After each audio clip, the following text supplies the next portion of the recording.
Hello, everyone, and welcome back to Curse of Strahd, Twice Bitten, the show where 5 DMs take on D&D's top Gothic horror campaign. I'm Dragna Carter, your host and DM, and I think it's been a very spooky week for all of us, with Ben Richton's Guide coming out. Otherwise, how have y'all been doing? Staying spooky? Always. Always. Happy World Goth Day. When are we Turn not up, spooky, guys. really? I mean, I guess for us, every day is World Goth Day, or at least every Saturday. So Every day is Halloween, kids. Indeed. Every day is Halloween. beautiful. All right, well, I think we're ready to jump in this week, so thank y'all for coming out, and let's get started with Curse of Strahd, Twice Bitten.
And welcome back, everyone.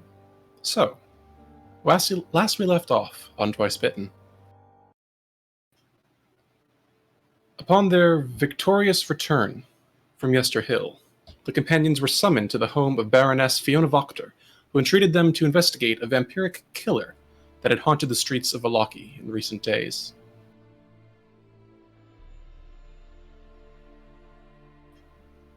That evening, just before dusk, Amity, Metreon, and Lillison departed the Blue Water Inn to speak with a potential witness, Milivoy, the groundskeeper of St. Andrew's Church. Lillison, however, split away from the others, and so Amity and Metreon found themselves alone and stalked by a predator in the darkness, seeking refuge in the home that they had come to investigate. Meanwhile, back at the Blue Water Inn, Esmeralda swiftly alerted Kiva and Erthrandir, having learned from the spies of the Keepers of the Feather and Erwin Mardukov that the vampiric attacker that had haunted Vallaki's alleys had been traced to the cemetery at the church, mere yards away from Metreon and Amity's destination. Running, making their way with great haste to the groundskeeper's home, the group headed across town, where, upon arriving, they drove the vampire away with the radiance of the Sunsword. As the vampire fled, the group gave chase, soon trapping it in a rat-infested shack. There, beneath the radiance of the Sunsword, Metreon soon learned that the vampire was none other than the reanimated corpse of Father Lucian, the former priest of St. Andrew's Church, now driven to bloodlust and unholy hunger in the wake of his new existence. Though the vampire was soon destroyed, his impact upon the psyche of those he left behind was not. And as Metreon did his best to adjust to the reality of the father's death, unholy rebirth, and re-death, a concerned Amity sent a message to Lillison seeking to regroup elsewhere in Vallaki. Meanwhile, however, following her invitation to Vallaki's coffin-maker shop, Lillison soon met with the vampire lord Strawn von Zarevich himself. There, the two discussed Lillison's goals in the land of Barovia, and Strahd shared that she had piqued his interest. In doing so, he offered her hints toward the secrets of immortality through vampirism, and as Amity led the others to Vallaki's eastern gate, hoping to find their companion present, they soon found themselves disappointed, Lillison seemingly adrift in the darkness of Vallaki's shadows. And so,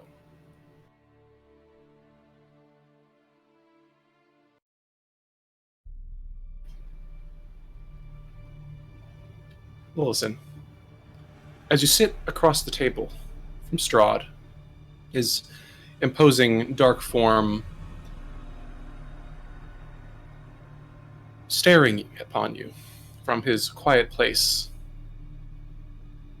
his red eyes regard you quietly, and he spreads his hands, claws glinting in the dim, flickering light of the lamplit chamber. So, I believe you sought information. Very well. Then let us discuss the gift of blood and of life eternal that I offer. The process itself is quite simple. Though I am told there is some pain to it, it is, in its way, short-lasting. For you see, there is a certain vital essence within the blood of a mortal creature that must be withdrawn from the recipient's form if the gift is to take hold. There is an exchange of sorts. Something must be given in turn willingly from the bestower. I am sure you can imagine that there are additional details. This is not a simple process. But as I'm sure you can appreciate, relationships are built upon trust. And though I am willing to engage in this relationship further, I must have better confidence in your interest in a continuing business amongst the two of us. But should the gift be bestowed, by the next dusk after its receipt, its recipient shall be born anew, blessed with a fortitude, a vitality, and an agelessness such as no mere mortal can pretend. He meets your gaze levelly, his crimson eyes glinting in the darkness. Does that satiate your interest in detail, my dear? To an extent, yes, thank you. But trust, you say? And how much of this purported relationship entails lasting obligations to the giver? He smiles. You are wise to ask such questions. As I'm sure you are aware, no true gift is offered without strings attached in some manner. Suffice it to say that, as I have previously mentioned, I would expect a partner of sorts over time in the governance and operation of Barovia from Castle Ravenloft. Such a power would not be given briefly, as I'm sure you would understand, but to one who I believe that I can trust as an ally and perhaps one day as an equal, well, it is of great utility to me to have something more than a mere servant.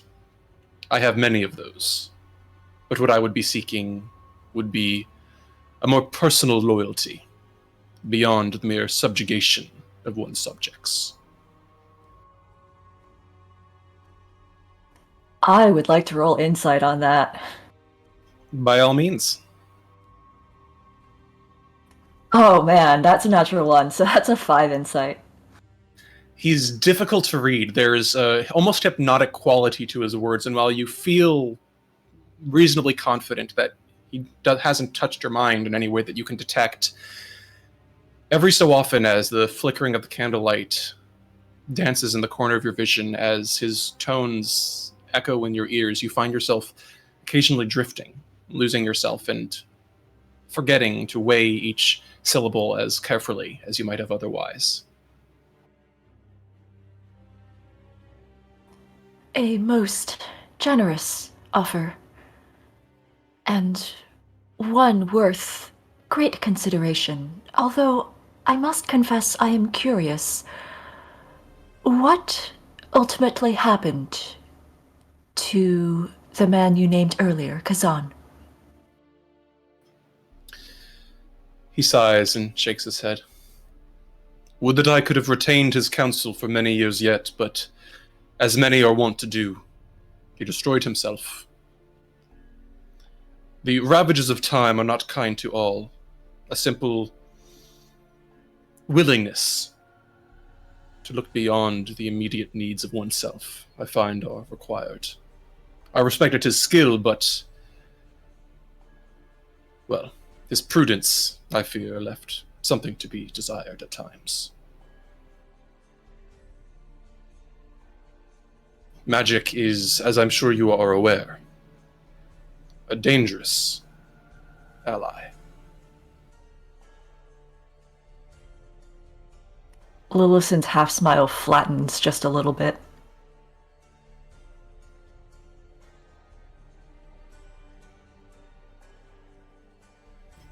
The question then remains, and he raises an eyebrow. You yourself have a great power to you, but in the absence of guidance, well, I have seen those such as you in the past, those that allow themselves to be controlled by what they may become, or those that fear themselves and lock away their potential, destroying a part of their essence in a way. I believe that you have more value, more potential than that. And from what you have displayed, I think that you might have the prudence that others may have lacked. But of course, that depends ultimately on your decision.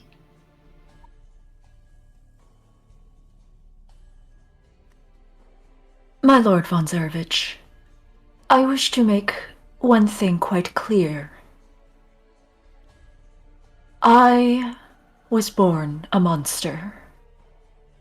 I am well aware of this. And it remains to be seen what use to which I can be put. I would not accept a chain lightly. But a purpose, that is another thing. To what purpose would you set me?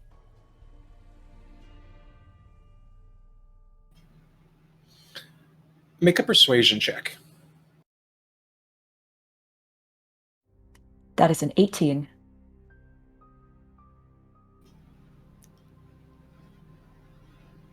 His nostrils flare slightly, and he regards you evenly, but you see, or you think you see, a flicker as his grin widens very faintly.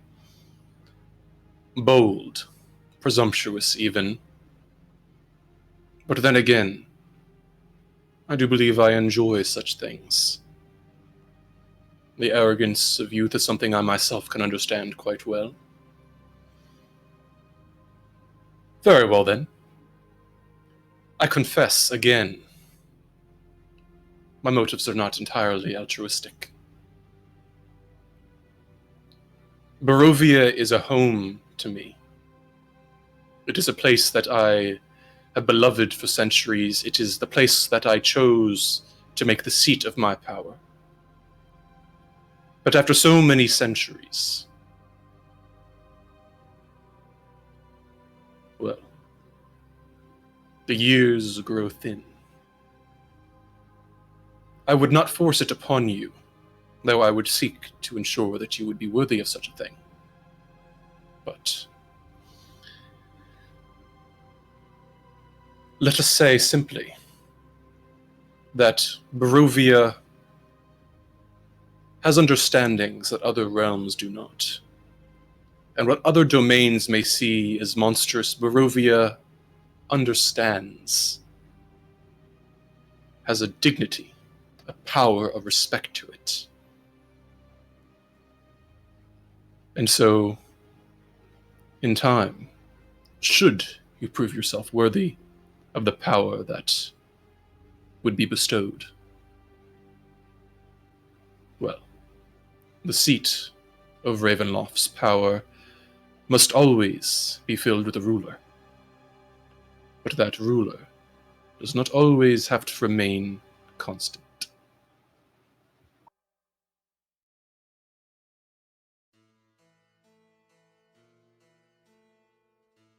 Lillison forgets herself just enough to actually snap her gaze up to meet his eyes.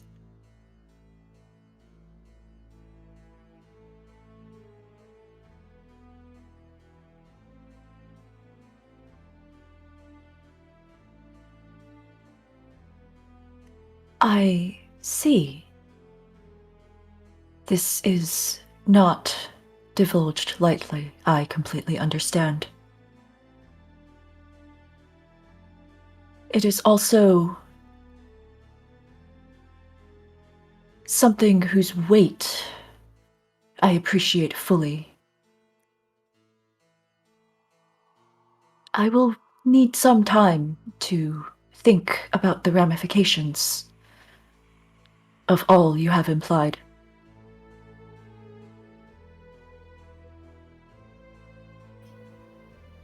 Time, I can understand. But I am afraid that, while I am amused by your boldness, I fear that in exchange for the continuation of these discussions, I must insist on a transaction of sorts. Should you wish to leave these media of communication open. What manner of exchange do you have in mind? It's at that point, Lolison, that you hear echoing in the back of your mind Amity's distinct voice. Hey, where are you? I want to regroup. Lillison frowns slightly and says, it appears our time may be growing short. My companions appear to wish to know where I am.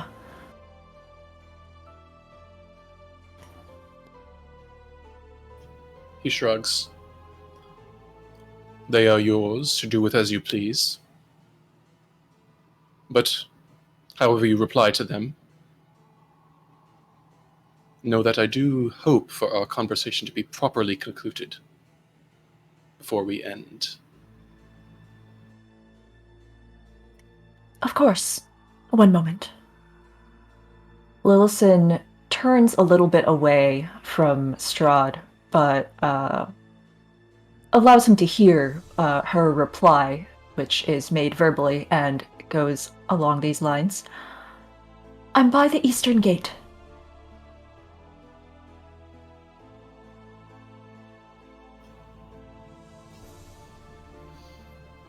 Then she turns back to him and says, what would you consider a proper conclusion, my lord? Well, if you are interested in continuing this conversation, as I have said, I have interested in a certain transaction of sorts. A venture into the possibility of future loyalties. Mutual, you understand.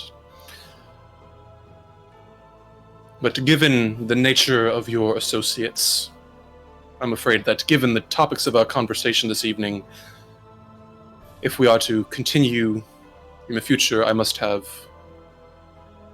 well, as I have said, certain assurances. That in exchange, I am willing to offer a sign of good faith.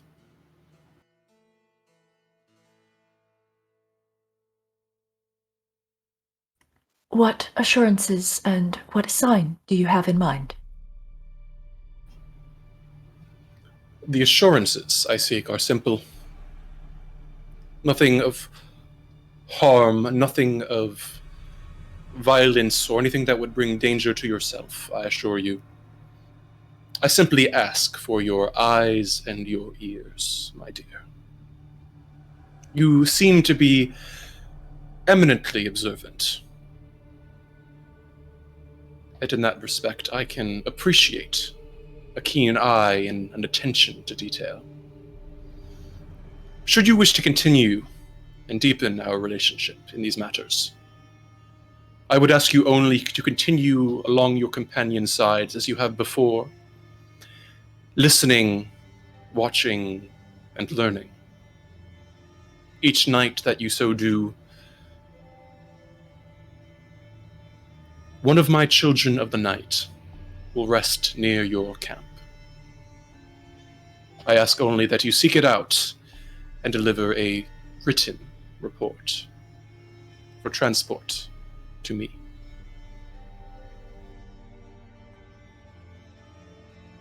Lillison smiles a little bit, and she says, I take it that you could, very well, instead co-opt my eyes and ears if you were to take something of mine. And perhaps you have other spies that will ensure the veracity of my reports. I believe we understand each other. I believe that we do.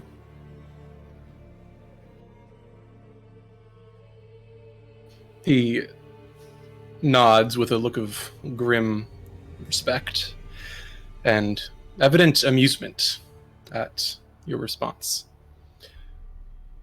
Does that seem to be an assurance that you are willing to give? It does not seem overly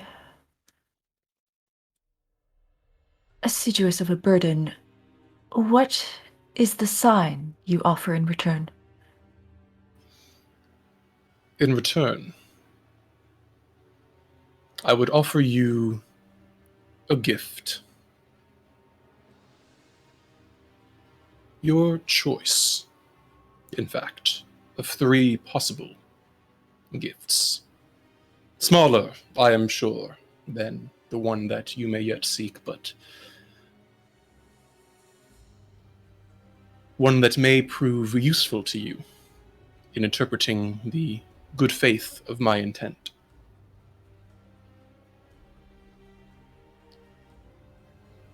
Upon the first delivery of your report, I shall then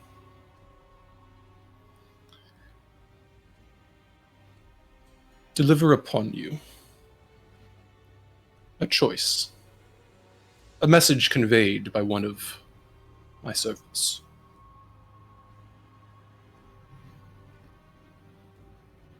Should your report be received and verified, you shall then have the opportunity to choose between 3 options. The precise nature of the gift will not be known to you until you have chosen it. But understand that I will do my best to offer a suitable item. The choices that you will have, should you choose to accept this transaction, are simple. You may choose from knowledge, wealth, or power. Upon your delivery of your first report, simply list in a postscript your choice of the 3 that I offer. And should your information be verifiable, the means of obtaining it shall be conveyed to you shortly thereafter.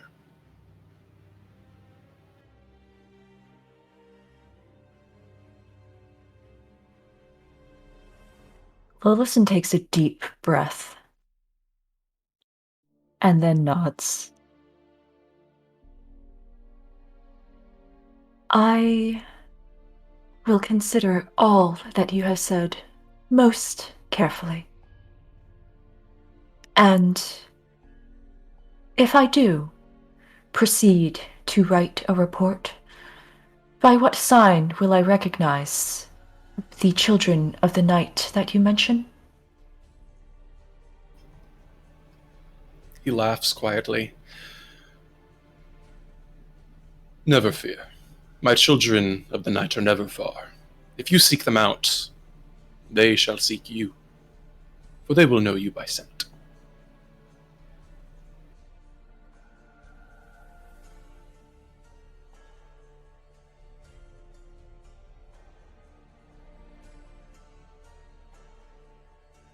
Lillison's eyes widen, kind of like a little bit delayed as those words sink in. And she actually mutters a curse word in Abyssal.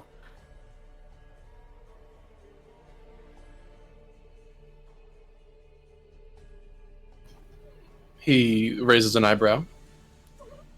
Forgive me, I didn't catch that.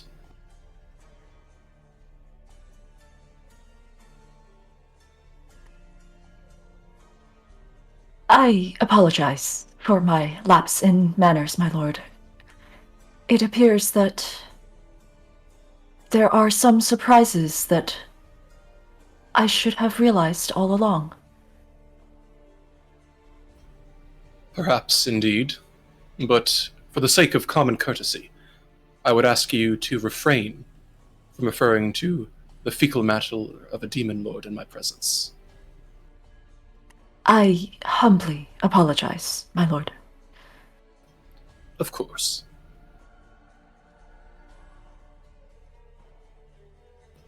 Regardless, it appears that we have come to an amiable conclusion.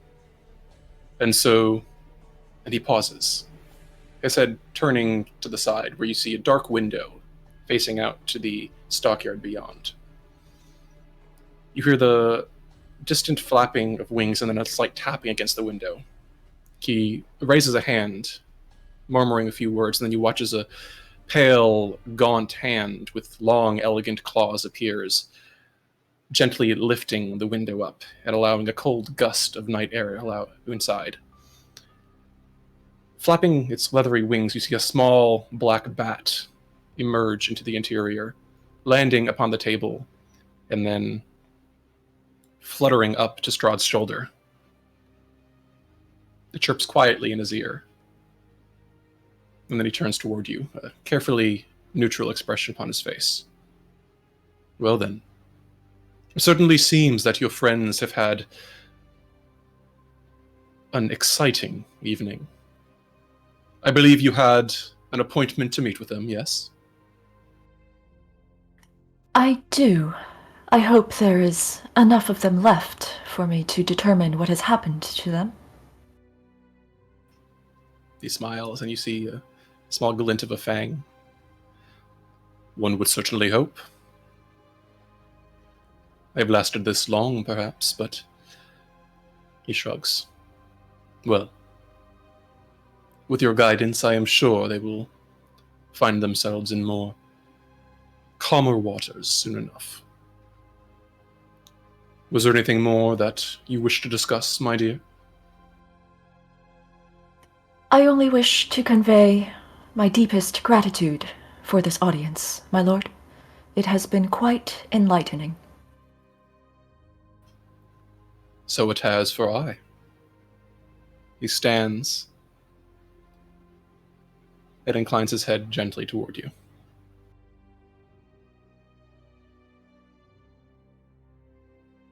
Lillison stands and curtsies again very deeply. It has truly been a pleasure. I must say, I look forward to hearing your report. Good evening. And with that, he closes his eyes and his form wisps away into strands of mist that flow out of the window and vanish into the night.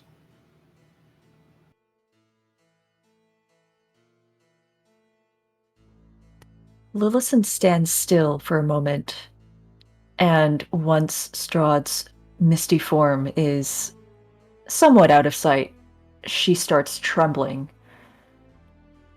After a minute, she clutches at her arms, gets herself to be still again, and then cautiously heads out the door. You step out the door, and immediately in the interior of the main part of the coffin shop, you see sitting upon one of the coffins in the very distant corner in the darkness of the shadows there, the gray-haired, bearded man who first welcomed you into the shop. He looks up at you, his own hands trembling, his eyes wide and fearful.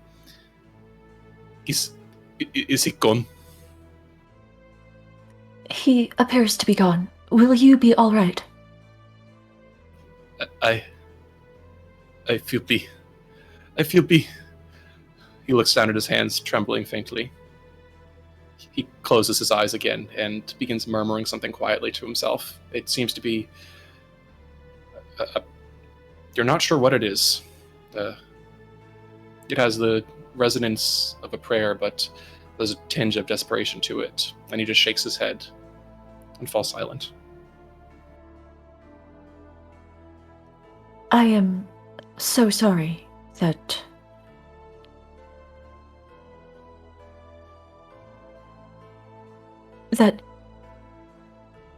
you had to be involved in any of this.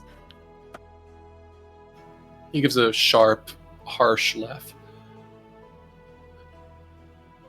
It was by my own foolishness. Please. And he gestures toward the door, shaking his head. She nods, moves towards the door, pauses just in front of it, and says, "If you need anything, well, you know." In that moment, you see him swallow, and then raise his head very faintly until he's looking in your direction. And you realize in that moment that he's not daring to meet your eyes.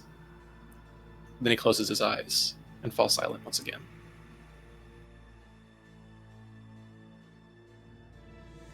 Is there something already weighing upon you?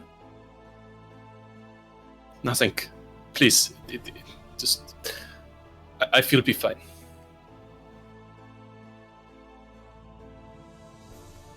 Well, if there is anything that you need,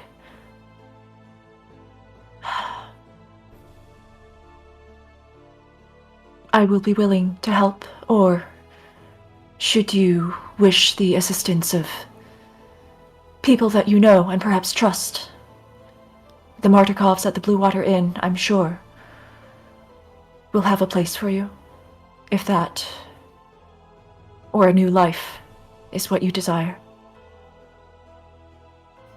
He gives a dark, hollow laugh, just a humorless bark. No. I appreciate, but no. Good night. Good night. And she opens the door, leaves, and softly closes the door behind her. The door shuts tight, and you're left alone in the quiet reaches of the RSX dockyard.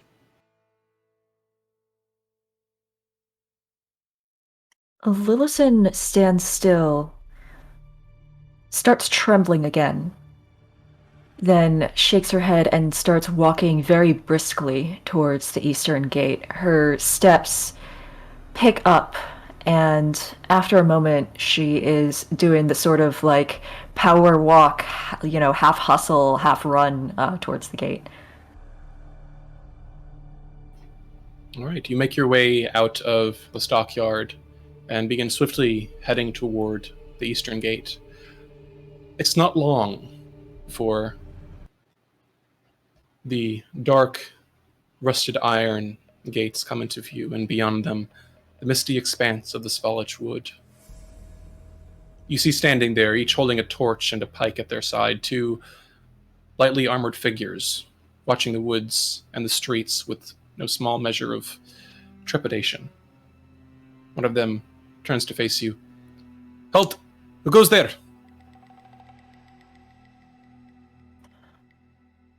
Good evening. I am one of those tasked by the Baroness to ensure that the streets are calm tonight. Is all well? One scrutinizes you, kind of squinting in the dim light. All is well here, but Why, should something not be...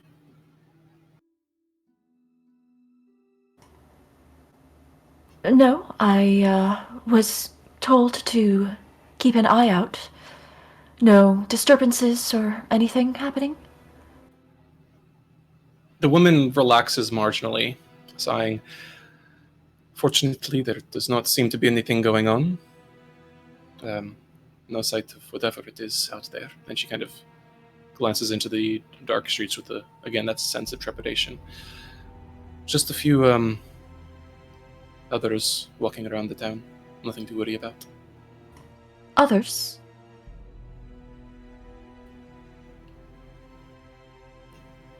She shrugs. Yes, I think they were looking for someone. They were here not long ago.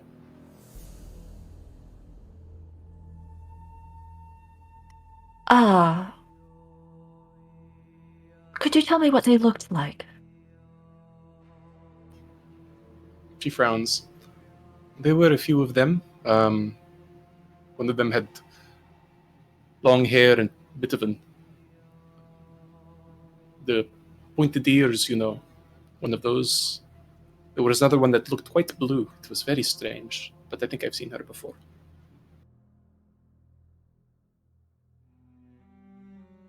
They are your companions, are they? They are known to you? I know them, yes. Could you tell me which direction they went? She just silently points back down the way you came, toward the center of town. Ah, thank you very much. And thank you for your vigilance. She nods toward you, and then with a final glance toward the dark alleyways behind you, glances back toward the dark woods. Lillison turns and attempts to follow the group. She is gonna hustle. And hustle you do, fleeing through the streets as reasonably quickly as you're able, following in pursuit of your companion's reported presence. And so it's not long before, as you see the faint illuminated windows of the Blue Water Inn coming into view, you see slowly emerging, just a scant dozen yards away from it, the dark silhouettes, unmistakable, of your companions. Kiva, as you lead the others toward the entrance of the Blue Water Inn, you hear the sound of light but quick footsteps coming from the west side of the road behind you. Yeah, so as she's walking, she's sort of like picking like rat bits out of her armor, and then she hears the footsteps and turns around. And in the time that they've walked back, she's had a little bit of time to calm down. So seeing Lillison, some of that frustration has gone, and she just sort of like stops walking with the group, about turns and runs to Lillison, just like, "Are you okay? Where were you? We were worried about you." Sort of panic mode. Does Kiva rush in for a hug?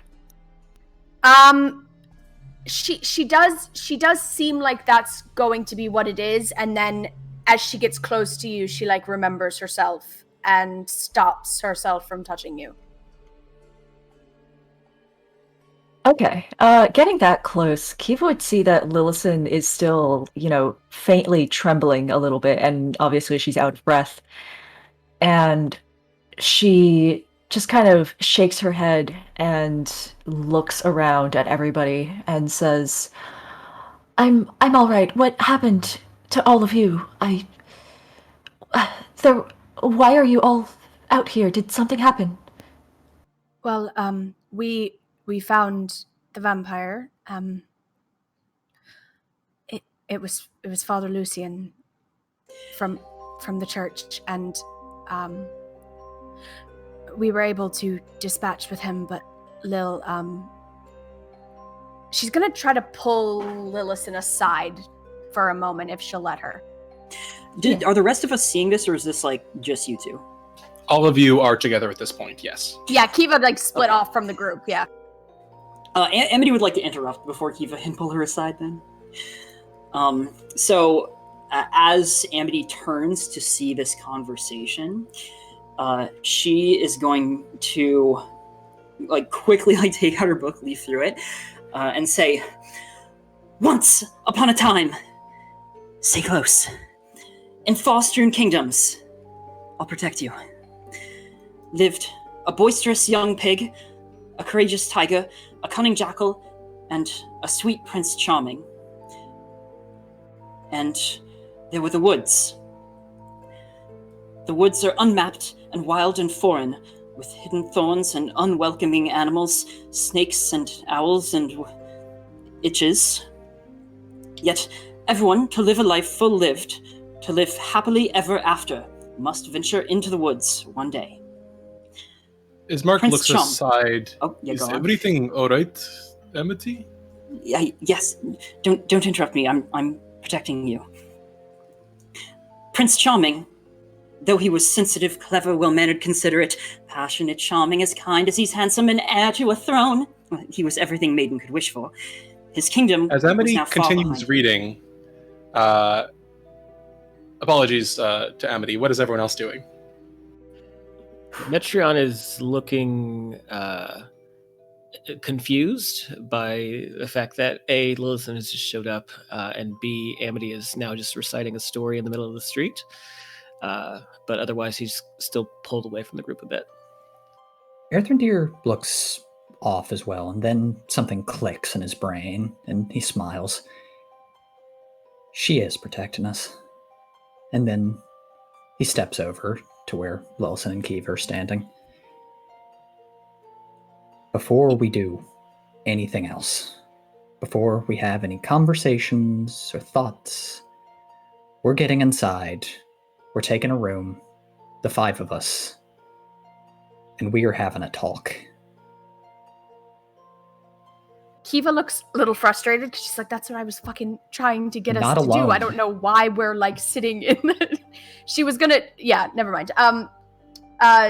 She nods and just walks away from Lillison and says, "Maybe don't mention the Lucian thing, is all I was gonna tell you. Metreon seems a little, raw." I see.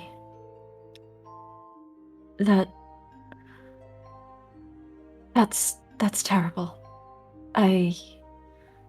Let's get inside, yes. As they walk inside, Amity refuses to cease her story. Should I continue it? It is not extremely long. I want to hear more of it. I think you would all hear it as you're making your way up the stairs, yes. The brave tiger, too, had no home and no one to return to. And traveling with them, the little pig who was going to market to provide for her family, and the clever jackal who was spreading his name and fame across the land. Though they each promised they would be home before dark, they found the woods deep. The light grew dim, and the path faded.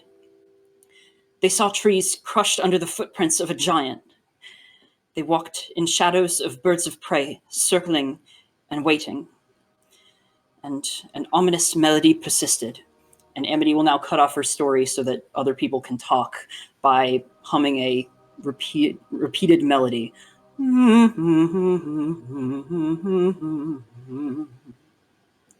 Earthrendir's eyes are wide. Countercharm. You fucking genius. Amity nods solemnly. But yeah. Are you all making your way into the tap room or upstairs to your room? Upstairs. Earthrendir, at least if the others would follow, Earthrendir would be leading them to the room. Lillison will follow. Kiva is going to follow up after a moment, but she is going to check in with Davian and what the fuck is her name? Not Danica. Davian, Danica and Erwin. There we go. Holy shit. Mhm. So, I mean, if you'd like, you could head into the tap room while the others head upstairs. Yeah, that's what she'll do. Yeah. Okay, so Kiva will split off from the group, heading into the tap room as the rest of you make your way around the exterior staircase, Amity's tale and melody continuing in a repeating refrain. Upon reaching the top, Earthrendir, you're able to produce the key to the interior, wiggle it in the lock, and step out onto the upper balcony of the guest chambers of the Blue Water Inn. Below you see Kiva stepping inside, making her way into the tap room, as a few faces from the Mardikovs below. The tap room itself looking much thinned out from before, but a few souls lingering in the dim, flickering candlelight. You turn aside into the first door to the left, guiding your companions into the small, soon becoming overstuffed chamber. Here it is quiet, and save for the flickering candle atop the table beside the bed. Dim and alone. Erthrendir sits down, and as he does, he begins, and once Kiva gets the rest of us, he begins walking along the length of the room, tracing, and once everyone's solidly inside, he traces a line alongside around the perimeter of the room, leaving a glowing green mark as he goes, and then alongside the window, and casts alarm, so that anyone who attempts to enter the 15-foot radius outside our door, or that outside the window to this room, would set off an alarm. Okay. As you do, taking a minute or so to establish the magical detection, downstairs, Kiva, you enter into the tap room where you hear the light sound of conversation and the distant crackling of the fire in the kitchen fireplace. Emerging into the space, you see the room is largely empty, save for Adrian, Danica, and Dag sitting around the large central table. Dag balancing the young infant girl on his leg and just gently rocking her as she sleeps in his arms.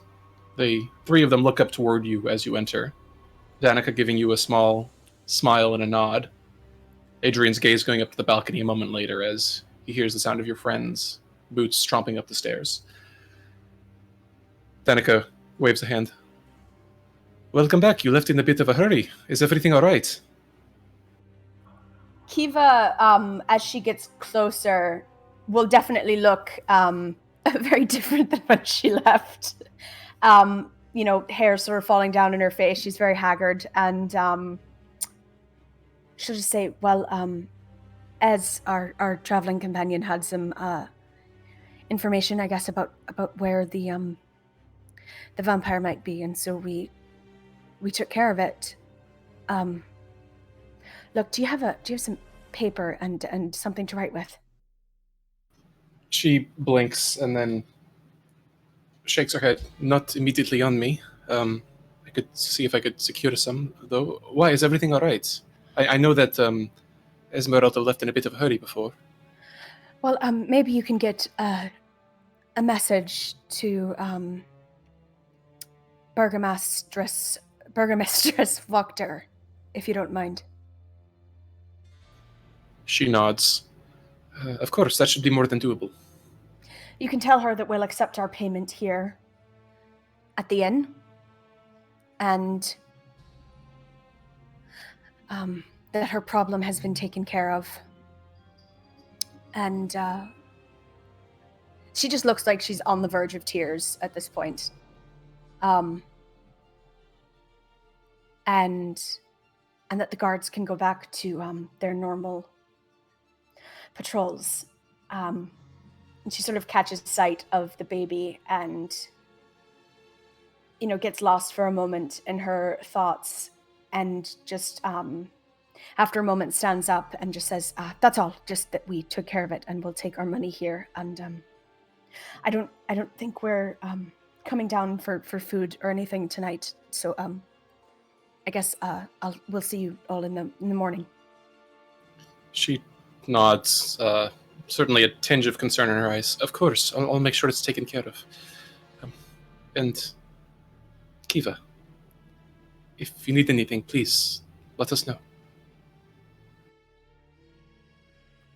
Of course. Thank you so much. And she'll give a very genuine smile and head upstairs, I think. Okay. I'll say for the sake of convenience, unless anyone wishes to do anything in the interim. Yeah, is there anything anyone wished to do while Erthrendir was setting that up? What's the setup of the room like? again? Is this the one with the 2 beds? It's the one with the 2 beds. Yes, it is a small, packed setup. There are 2 beds. I believe there's a wardrobe. Actually, kind of like a pair of wardrobes against the wall. There's a single night table in between the 2 beds, facing up against a window, and a second window facing toward the north. Like, you can maybe fit like 2-3 people on each of the beds, and then like some people have to lean against the walls to sit on the floor. It is not made for large social gatherings. Yeah, Metreon, when he gets in, obviously seems very distant from the party right now, but he slumps down at the foot of the bed that's facing one of the windows outward.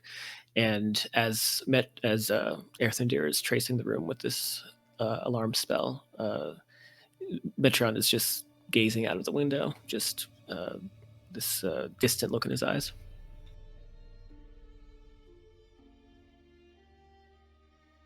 Once Kiva gets into the room, she is going to look around for Metreon and sit down next to him if he'll allow it, and take the sun sword in her hand and sort of hold it between them as an invitation for him to hold on to it if he wants to with her.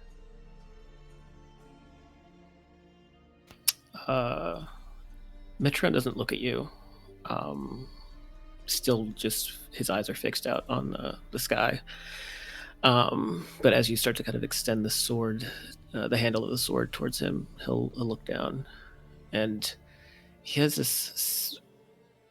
His expression is almost offended, but also just destroyed. And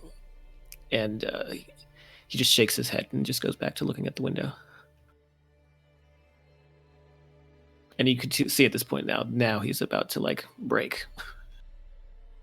Yeah, Kiva will put it away and have the expression of like, fuck, that was, I guess, the wrong thing to do. Listen, since everybody's in here, you know, I've got something to say then. Listen, I know that you all feel like what you did tonight was right, and you know, in the end it probably was. But you didn't give him a bloody fucking chance to do anything else.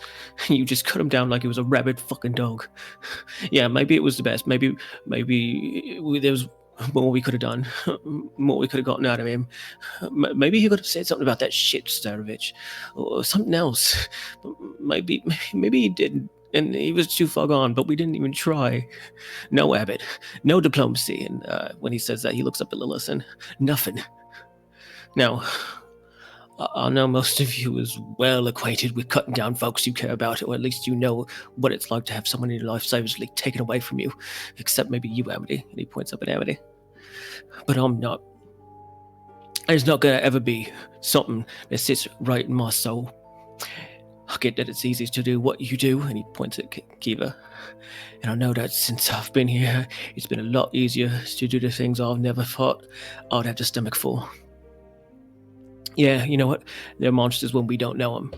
But I'll guarantee you, he keeps pointing at Kiva, if she, Irina, or even Ez, if either of them was one of them, you wouldn't be so slice and dice happy. Same with you two, and he points up at Randy and Amity. Neither would Irina is, Mark. You all saw monsters because you ain't never seen a human there. I did. I watched them die twice, and I couldn't do fuck all about it. I will have to live with that until I die.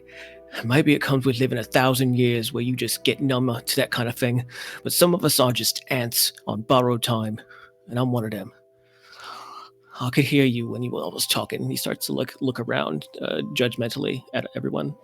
I could hear all you was talking while I was moping over this, and he pulls out the bottle of ashes and shakes it in front of Kiva and the rest.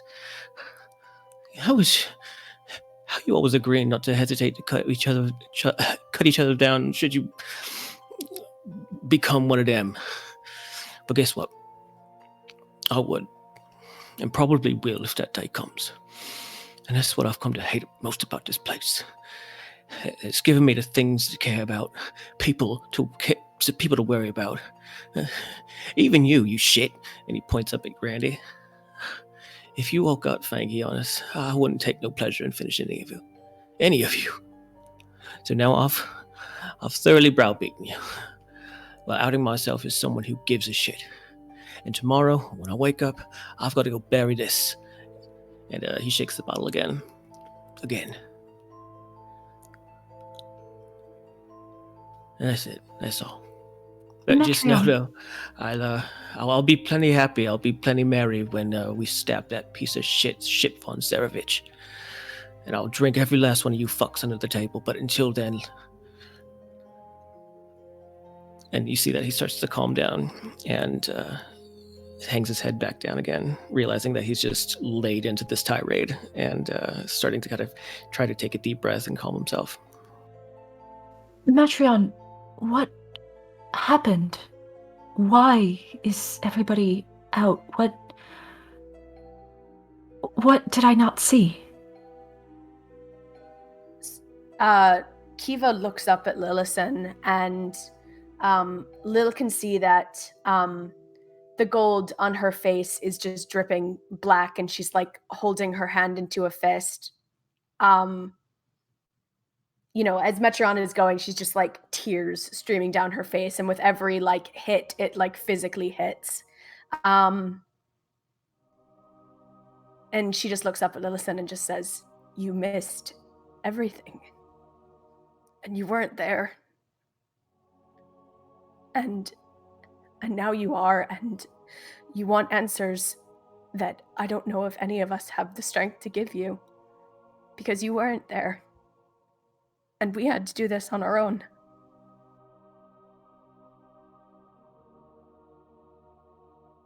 Lillison takes a deep breath, nods in Kiva's direction, but keeps her gaze on Metreon, and says, "I'm sorry. I really am that I wasn't there, that... You know, I would have tried to talk, but please, Metreon, if you want to talk more about it, I want to listen." I've said my piece.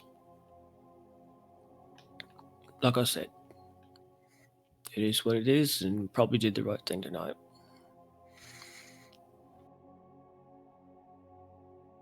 We just don't feel like it.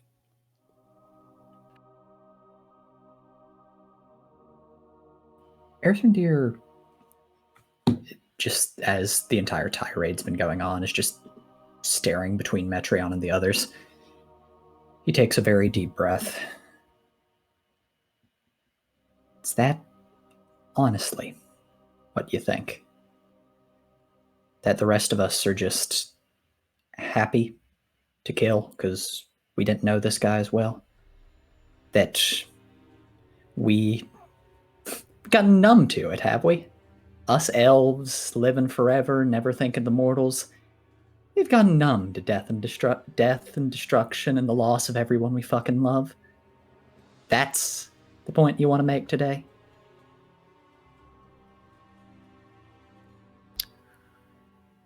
I mean, if that's what you take away from it, then that's what you take away from it. But the point of my little speech there was to say that we can't just treat these people, because they was people, right? I doubt anyone willingly gets into this kind of arrangement. These people are victims too. And maybe we are putting them out to pasture. Maybe we are putting them out of their misery. But where you see a fucking monster, I don't. I mean, I see them when they're trying to slash my throat out, sure. Or when they're trying to attack any of you. But they didn't start like this. Is there like a bin in the room somewhere, like a trash can? Not as such. Maybe like a chamber pot? Sure. Let's say there's a chamber pot under the bed. Yeah, Nice Kiva's going to get up especially during Earthrendir's talking about how we don't like the little sarcastic comment about we don't care about the deaths of mortals. And she is going to utterly vomit in the pot, just like everything in her body is coming out. Yeah, That's she just is sick. Oh, fuck. Oh, shit, Kiva. He just rushes over to her and then realizes this is probably not something he can help with. Yeah, she'll like sort of like do that hand wave that's like, I'm fine, as she's like curled over the thing, sobbing and bleeding black blood and vomiting. It's very pretty. Metron, just out of instinct, having dealt with other drunk people before, even though she's not drunk, just very casually tucks her hair behind her ear. She's throwing up and then goes back to where he's sitting. Oh, that makes her sob more. This is an image. Lillison is just looking at everybody with a bewildered look, looks at Amity. What is Amity? Where's Truffle? Oh, of course Truffle's in here. Presumably he doesn't set off the alarm either. No, Truffle yeah, is so vibing. Truffle He's is... very happy. Well, Truffle's staying in the opposite corner from the blood and the vomit. But Amity is... Well, she's still humming, of course. She doesn't want to stop. She did look kind of visibly sort of uncomfortable, like glaring at Metron when he implied that she had never lost someone either. But right now she's just sort of wincing mostly.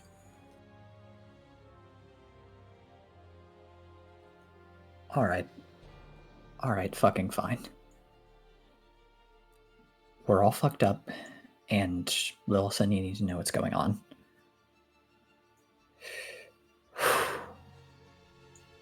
Where were you? We're going to be having a talk tonight. And Andy's going to be putting up his own of truth. Because you've been lying to us. We can take a minute. We can let everything get sorted, because everyone in this room apparently is an emotional fucking wreck.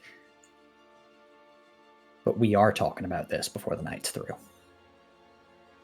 Am I clear?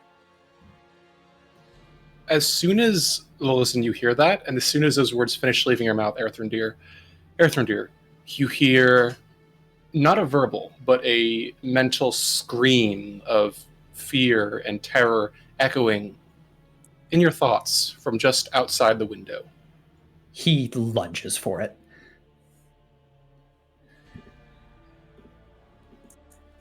And to try to scrabble it open. All right. You're able to get it open easily enough. As soon as you do, glancing off to the side of the wall of the inn, just faintly, you see, for the blink of an eye, a dark silhouette, amorphous. It's difficult to make out the exact form, but then you blink and it's gone. How big is it? Make a perception check with disadvantage.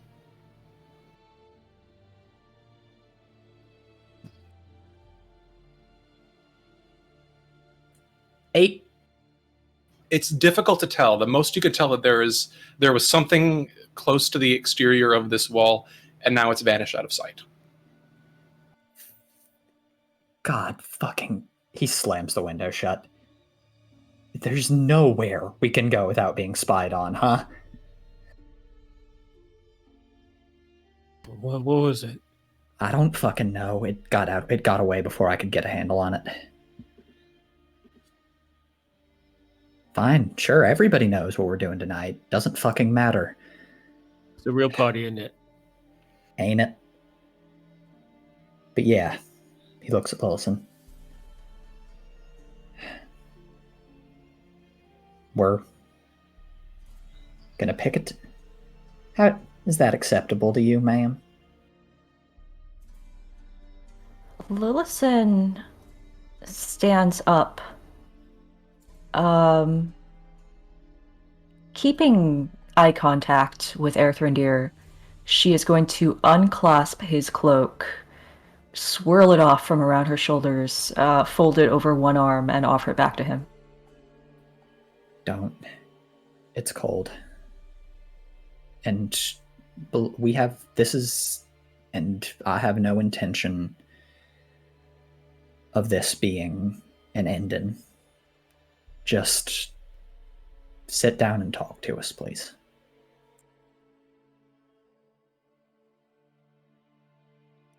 I will. But thank you for letting me borrow this. You're welcome. It was my father's. And he'll take it back.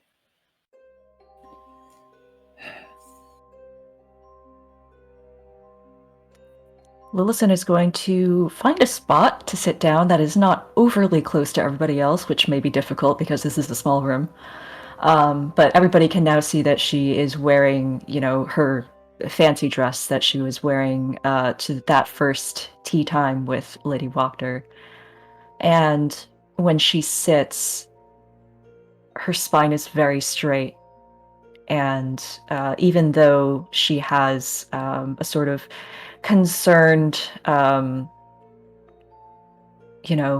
open expression on her face, her body language is all,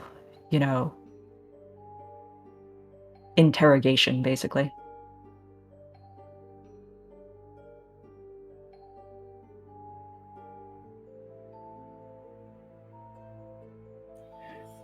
Deer looks kind of helplessly around the room, suddenly having found himself being the arbiter of this particular thing, and then looks over at Amity. Here, can you cast that spell? Amity sort of points to her mouth as she continues humming. She sort of nods. shrugs. I got you. You do what you need to. As he takes the place she had and begins continuing her story. And when those 4 travelers got lost in the woods and in the horrors they'd had to endure, they met an owl, wise and noble. They were thrilled to meet someone friendly in the depths they had been, and offered the owl a place by the campfire. But she refused, saying that her claws were too sharp and her beak was too cruel, and she was afraid that if she came down to the ground, she would end up making them bleed upon the soil. And so they laughed and told her that perhaps they didn't mind, for that if she chose to come down to the ground, they'd meet her. And so she circled as they continued on. And they never thought that perhaps she might be flying not to scout for enemies, but to circle in for the kill. As Deer begins casting his counter charm. Lillison lets her gaze slowly wander towards Deer, and when he pauses, she says, "Are all of these precautions for all of us, or just for the 4 of you?" That depends. Do we need them to be for the 4 of us? Lillison stands up, strips her focus off of her hand, and offers it to him. Aerith looks like he's going to take it, and then instead, he gingerly takes it, places it on the bed, and then places his own wand next to it, and then unsheaths his short sword, fishes a pocket knife out of his pack, and puts them next to the 2 foci. If we're doing this, then we gotta know we've got no intention of harming each other. You make a good point.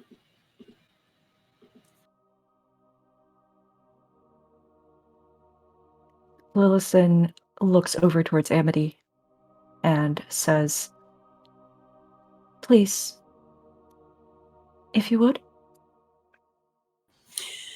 Amity nods and puts her book and quill on the bed beside the other foci, and also places a small, like, pocket knife, basically, beside them.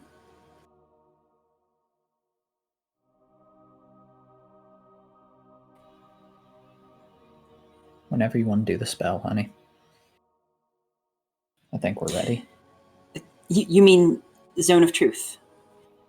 Yeah. Please. All right, well, let's say this room is a Zone of Truth then. But, I mean, I know I'm not as smart as you, but I'm not dumb either. I'm not just going to cast the spell.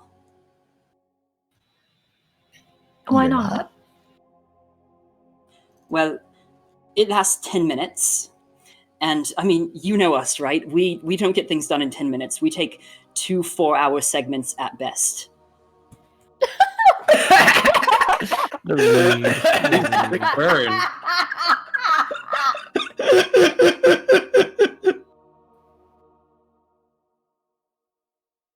So, here's how I'm going to use it. First, we're going to get everything out in the open, everything we all want to know from each other. And then we are going to draft statements for each other, representing everything we want to be certain of. And finally, when we're actually ready, I will cast Zone of Truth for us to, well, mostly Lillison, to read our statements. That's brilliant. All right. He looks between Metreon and Kiva, seeing if either of them have anything they want to say to her before he launches in. Or just say in general. Metron doesn't say anything, but he definitely, like, you see his eyes shoot a glance over to Lillison and then back to you and Amity. Kiva has finally stopped emptying her entire body into a chamber pot and watches you all like put your focuses and things down. But she keeps everything on her and just sort of folds in on herself like a little forgotten doll and just keeps her eyes watching everyone. She's not saying anything. Almost offhandedly, Earthrendir puts his handkerchief in her lap and then turns to Lillison. All right. I'm not going to insult your intelligence. You gave two of us two different stories about where you would be tonight, and then we're at neither of those places. Why? And where were you?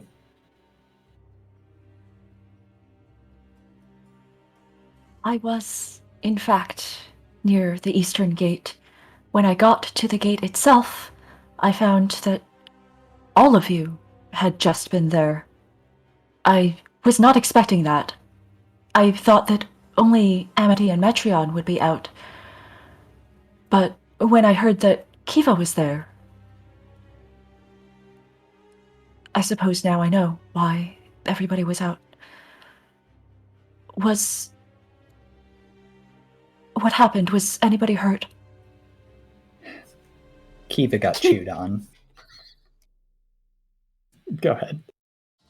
No, Kiva just, from her silence, just like laughs very darkly.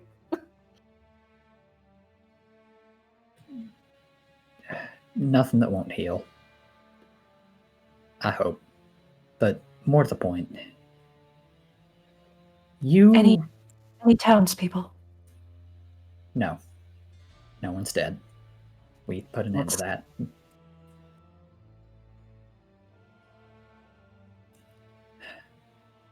At any rate, why'd you tell me that you were going off to have a pseudo-romantic approach to Lady Water and tell Metreon and Amity something else entirely, when you were clearly not doing that?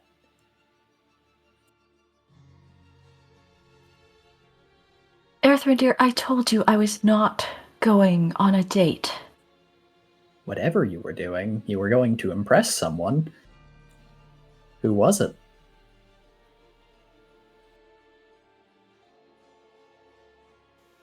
Lillison's eyes dart towards the window. She says very softly, in Sylvan, "Is the spell still active?" Earthrendir quickly switches. It is. Lasts 8 hours. If Metreon is near Kiva, she will whisper what they're saying to him. Oh, She thank also you. speaks Sylvan.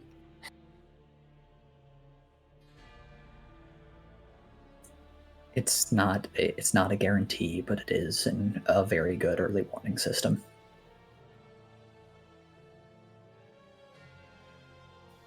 She is going to take a good hard look at Erthrindir and try to insight basically just how deadly serious he's being right now. Go for it. Oh my god, I just rolled another one. That's a 5 insight. Okay, well, fortunately for you, or actually let me check something real fast. It's... Aerith often kind of waffle.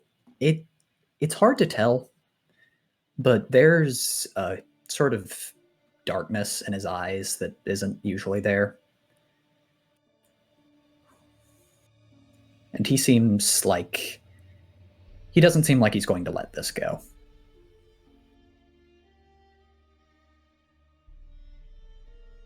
Lilith's gaze roams from Erthrindir's face over to Metreon, to Kiva, over to Amity.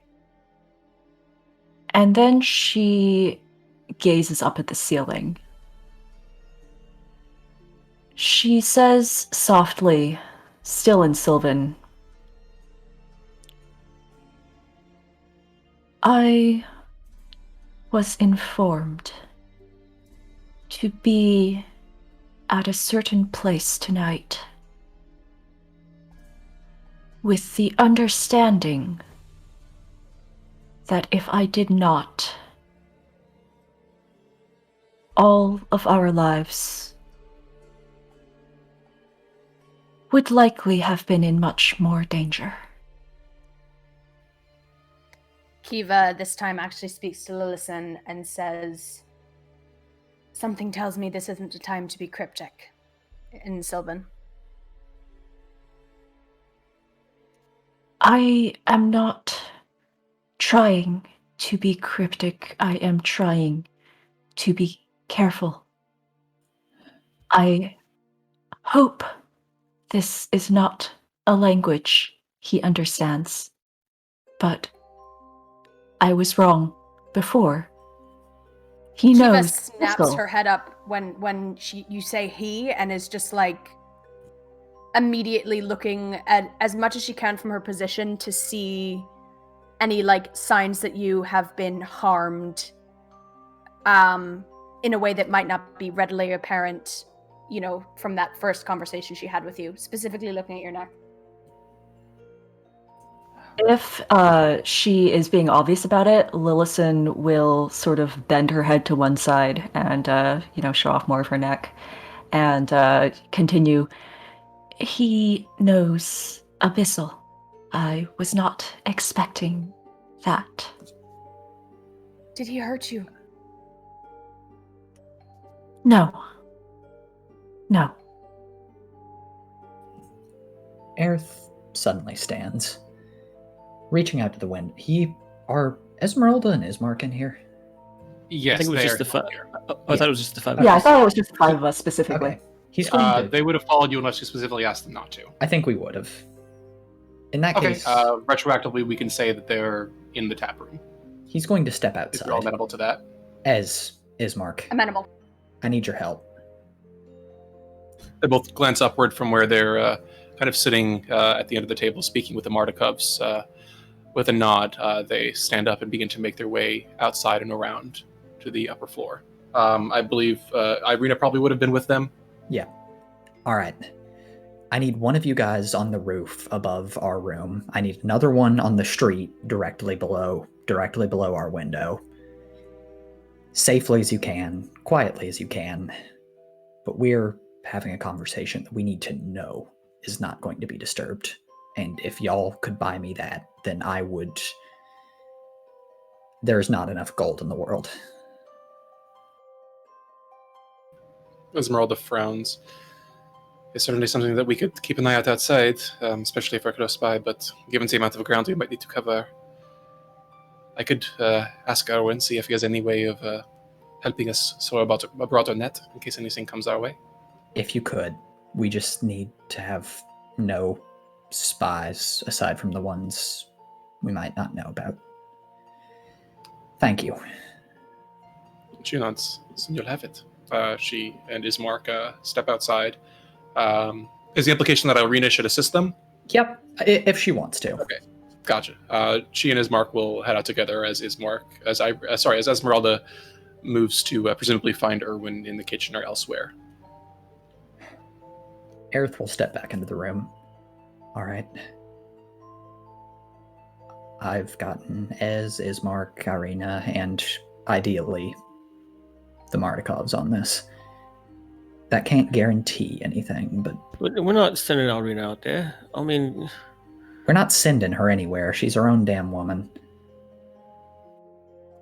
I do think that maybe what Metreon is implying is that perhaps we shouldn't have the target of Strahd's interest outside.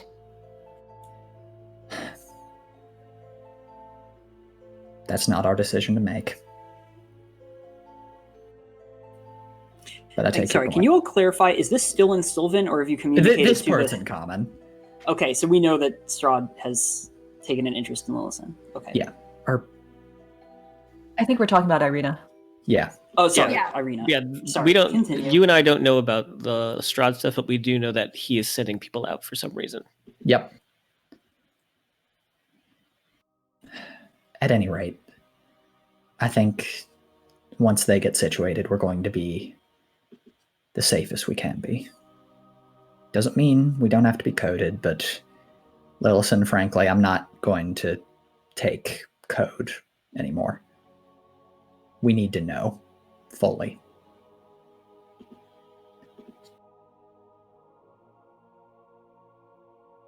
Her gaze darts around the room again, and obviously reluctantly, she switches back to common.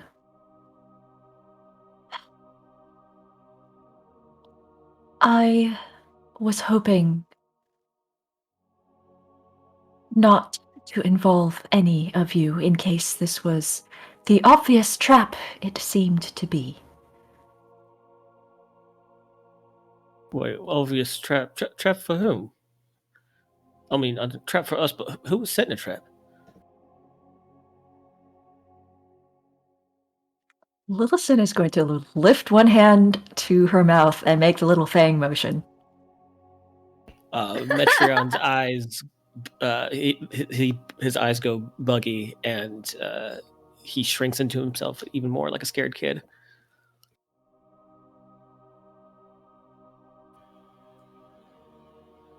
What is going on? I was informed to be at a certain place at a certain time today, and my understanding was that if I declined, it would not go well for any of us. I would like to see if she's telling the truth on that. Yeah, same. Go ahead. Kiva's vulnerable. She trusts right now. 19? 16. That's going to be a 16 persuasion because that is actually the truth. It's kind of... Those are two truthful statements that she just made, but She's lying in intent. Is she intending to mislead them? that is her understanding of the events. Okay, then that's fine. As long as she's not attempting to mislead them, that's persuasion. That's fine.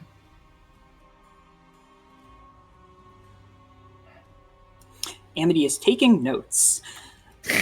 So, if I'm going to prepare a statement, well, I think we all will need you to be more specific about the certain thing, certain place, certain person.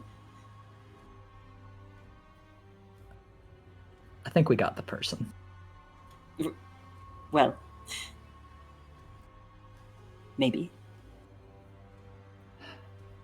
If there are 2 vampires walking around in here, and one of them happens to have taken an interest in Lillison, then I'm going to give up and go to sleep for the next century because our lives just cannot get worse.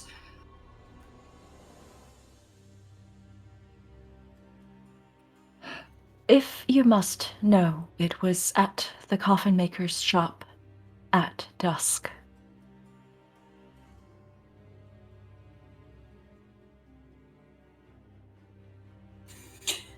All right. Amity notes this down. I think we all need to know what happened.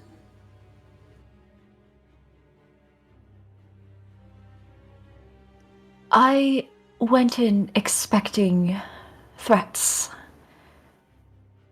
veiled or not.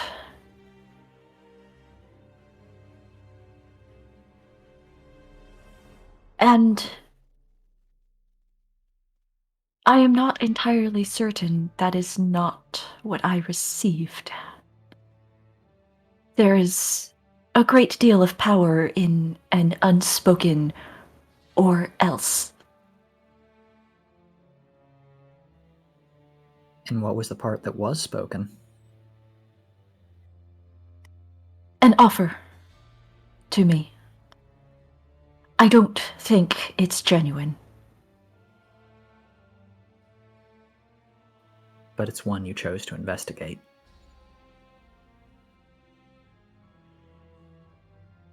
Without informing any of us.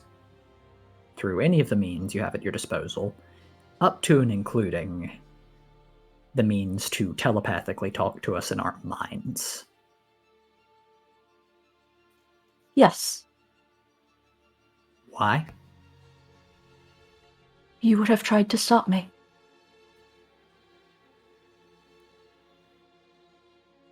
I mean, she's not wrong.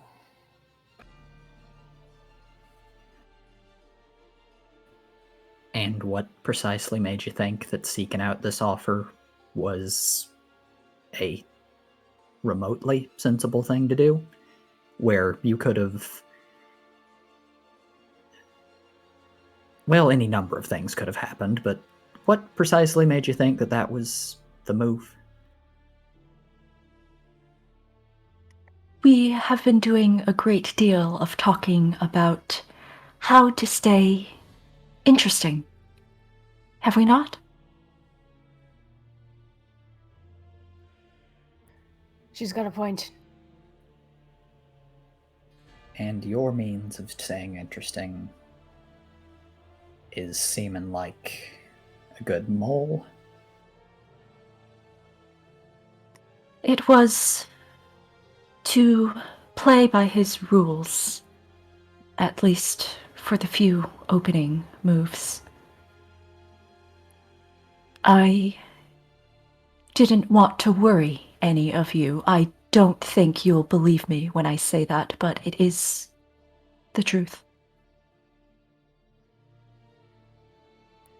The spell you all did, does that undo if he maybe if he like charmed her like he did to us? It can't make her think things that aren't true. You need much more powerful magic for that. Which is not out of the question, unfortunately, but if that man has modify memory, then there is nothing we can do. So barring that horrific timeline, we can trust that she's not been charmed, at least. I mean, I know Lil can be duplicitous, but this does seem remarkably in character for her. Oh, no, I don't think you're charmed. Lillison switches back to Sylvan for a moment and just says, "That man is far more duplicitous than I can ever be, and I do not trust a single thing he says."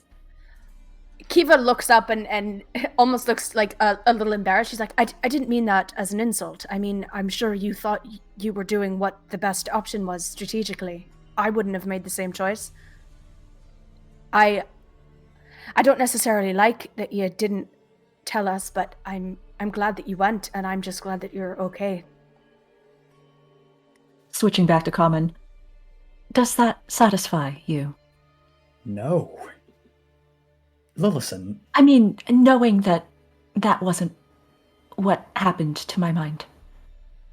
it does help. But let me put it this way. If you, assuming you're telling the complete truth, that this was the opening gambit in a chess game, and nothing more, that is not a chess game you get to play with the rest of our lives, Lillison. That is not something you get to do without our consultation.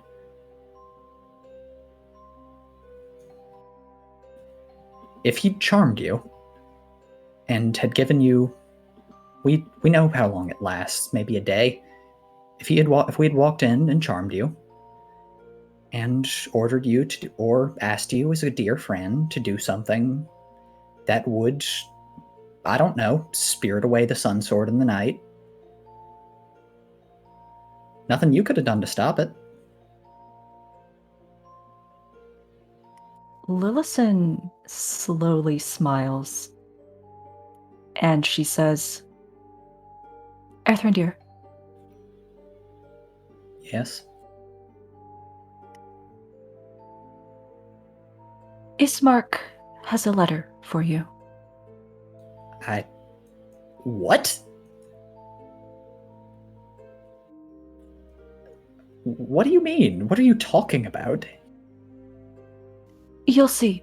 Please, ask him about it.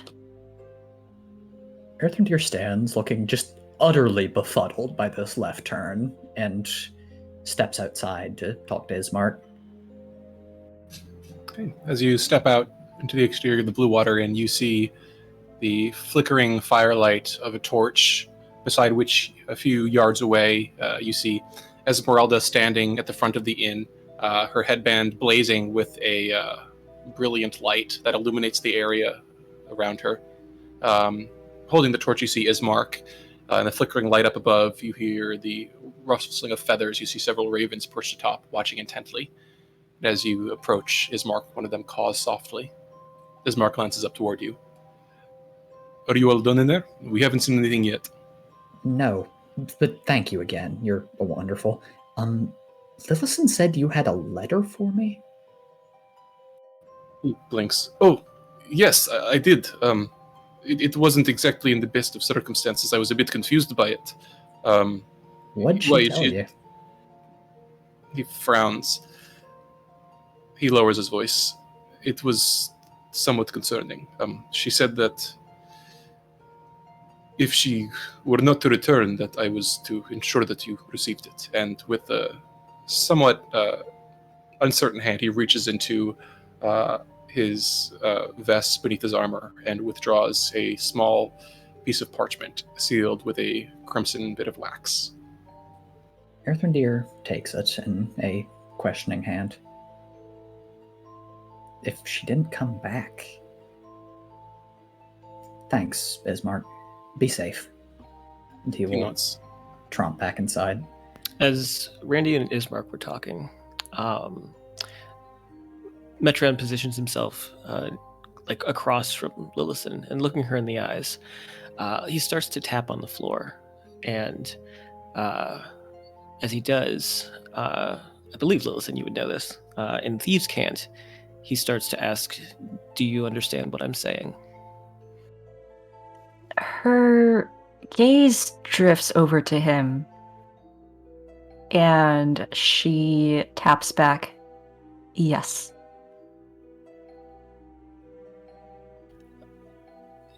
He tapped. We'll just say, for the purposes of this, this is all tapping Thieves' Cant.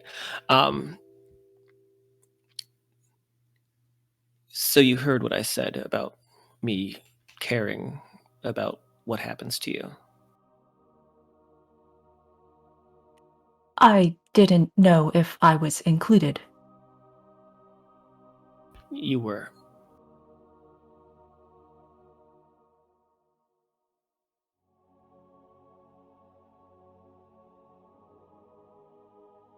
Just a long, awkward pause. He'll tap again. I don't know why I'm tapping in my normal voice. Do you have the same consideration for me?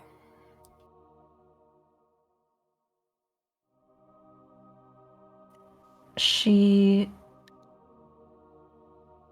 reaches out, and if he lets her, she'll just lightly put her hand on his shoulder as she wordlessly nods.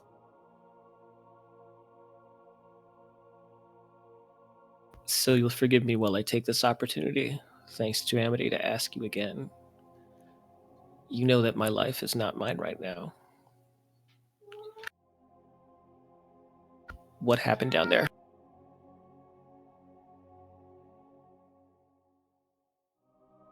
Wilson takes a deep, deep breath. And taps back.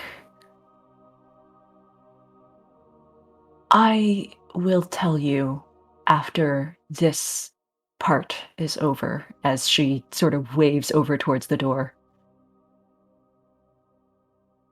He taps back. Fine. Don't make this a conversation that we need to have in the Zone of Truth, though.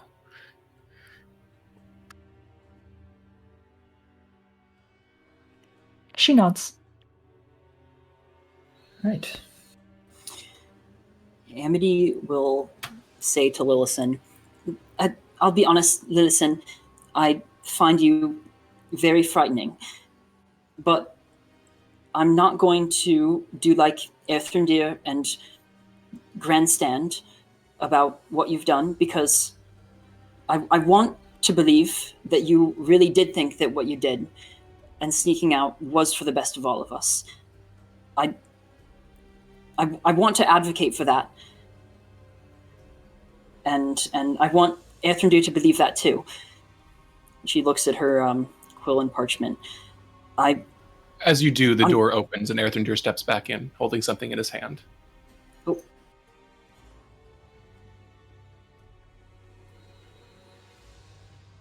You can continue, though. He doesn't look immediately responsive. Okay, cool. So in order to make that trust happen, I'm going to need the details. So right now, my notes here end with Strahd making you an offer. What was the offer?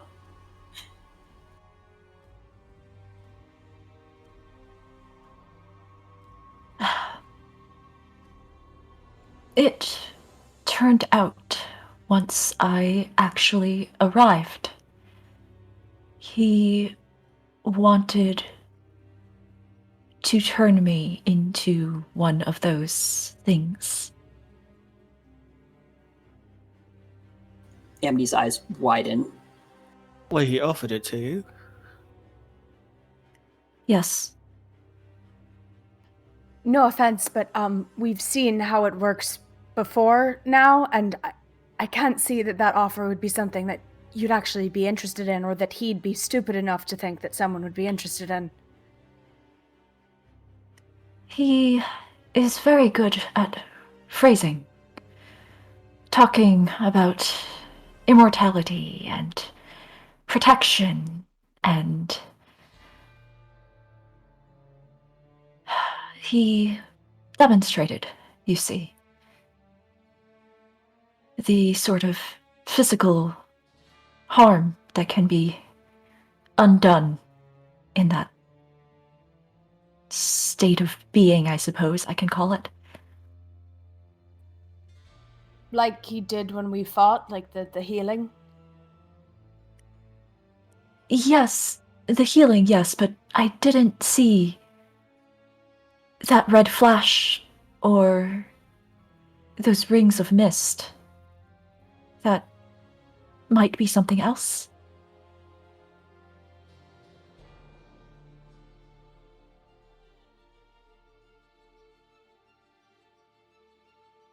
Okay, obviously you didn't give him an answer there, because you're still alive.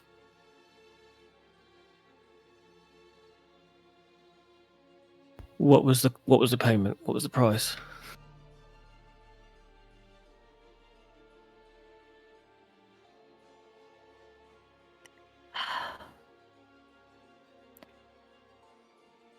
loyalty to him.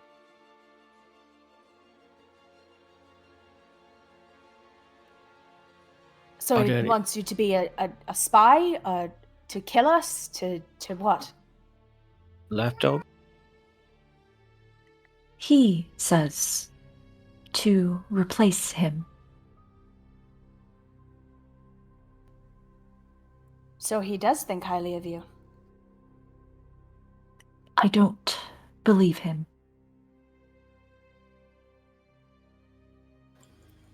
Why would he want a replacement? What would he do? Retire, perhaps? I don't know.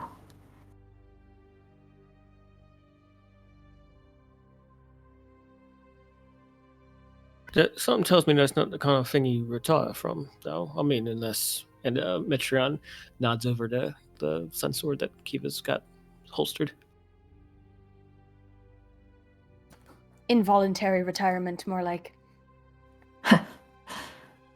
He did say something about the throne of a place like this always needing to be filled.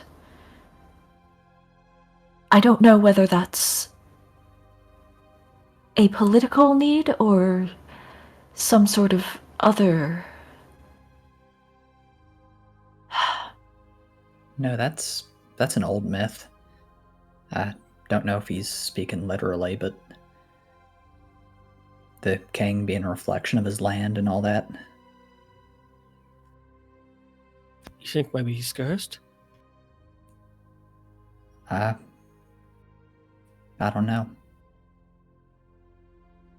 So like the curse of Strahd?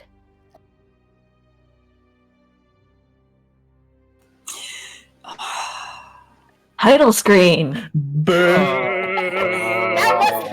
That wasn't in character. That was me being an asshole. All right. That wasn't. Lillison Yeah. glances over to the letter in Earthrendir's hands. He's been looking at it quizzically. Very nice seal. Thank you. Do you want me to read it? Just myself or to everybody? Up to you.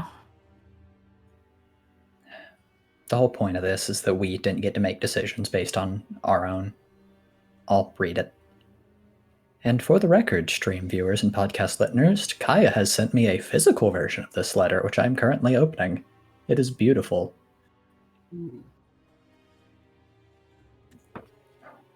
Earthrendir unfolds it and takes a deep breath. Dear Earthrendir,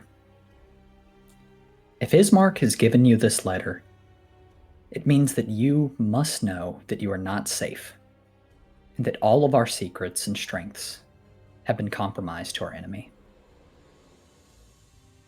I have always been a monster, you understand. But thus far, I have tried to be an ethical monster. One my father might be proud of. And your mind is a treasure, Earthrendir.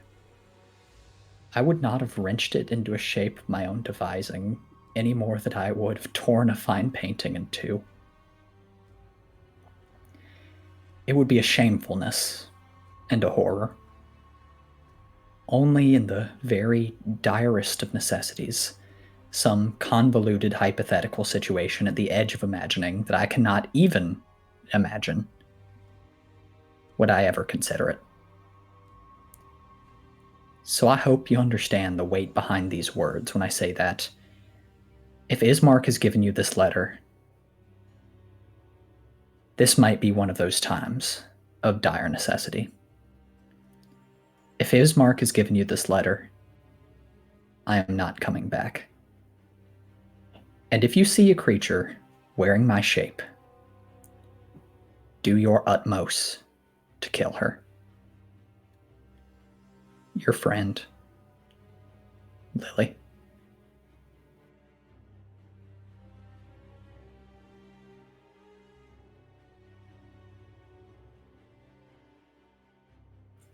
Aerith slowly looks up, and there's tears in his eyes. I'm assuming he didn't read that to the group, or did he? He did. Oh, okay. All right. He swallows.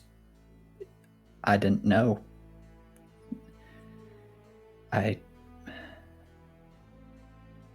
Thank you for all of that. But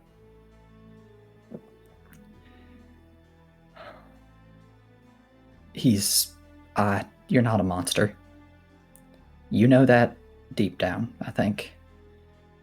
And we do too. And that means that if this situation comes, I will do what you ask. But we are going to make sure it doesn't come.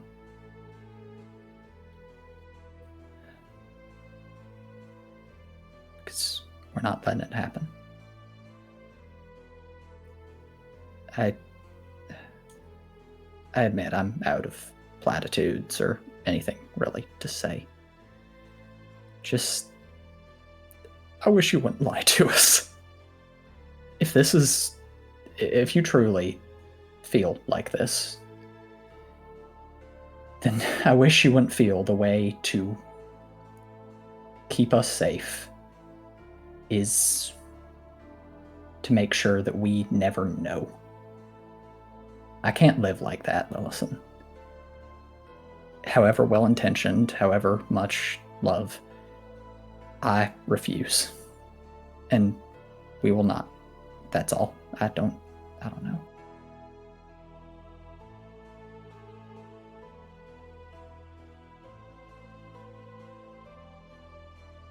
Lillison takes a deep breath.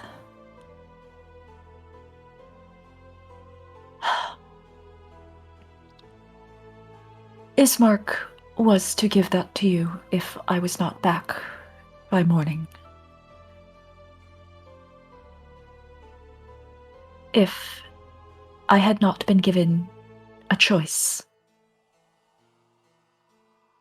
But, and she looks over to Amity, he did give me a choice. The offer that he made was... And I do not know how to finesse all of this now, because clearly all of the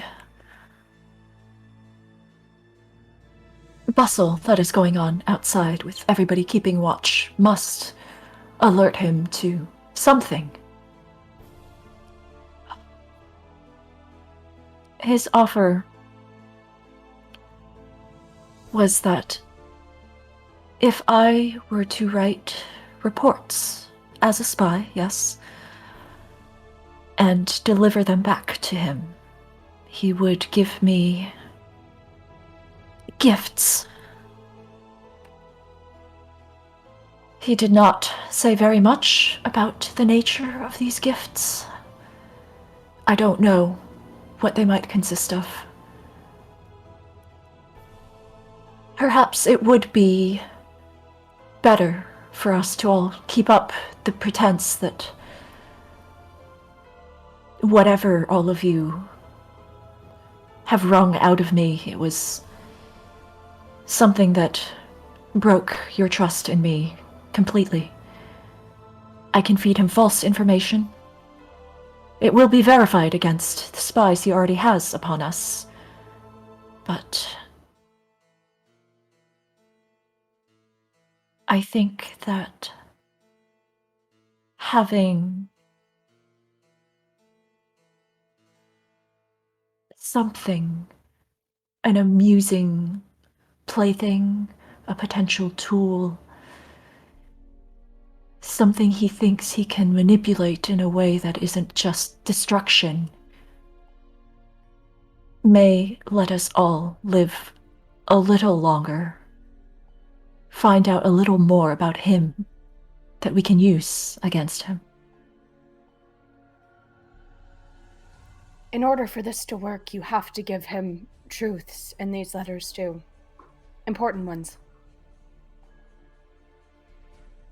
Kiva Yes. gives Lillison a meaningful look. But perhaps not the most relevant ones.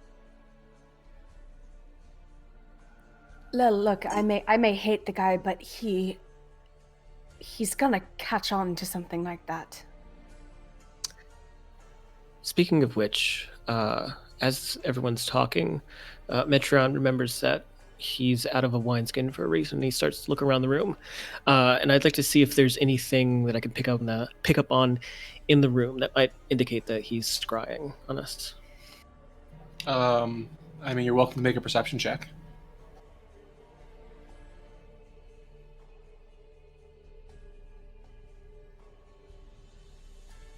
Big fat 6, y'all. You don't see anything. It's a crowded, quiet room.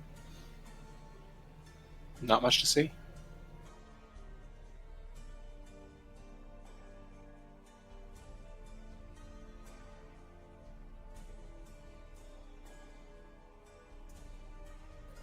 So you're saying that you wouldn't accept this offer, except to maybe pretend to take it to help us out?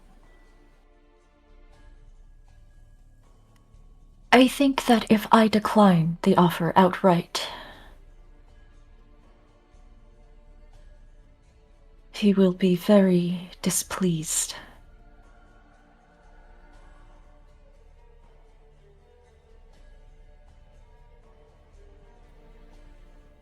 Wilson, I think we know we can't stop you if you want to do this. I have no will to do you violence. I think we've seen that once already. But I'm also personally done with one of us or several sacrificing ourselves in one way or another to keep him amused. It may not be as visceral as blood or as emotional as what he asked me to choose with you and Amity, but it is still a sacrifice. And I am done letting him make our choices for us. If it would bring danger upon us, horror, then let it come. He does not get you. He does not get to do this to us ever again.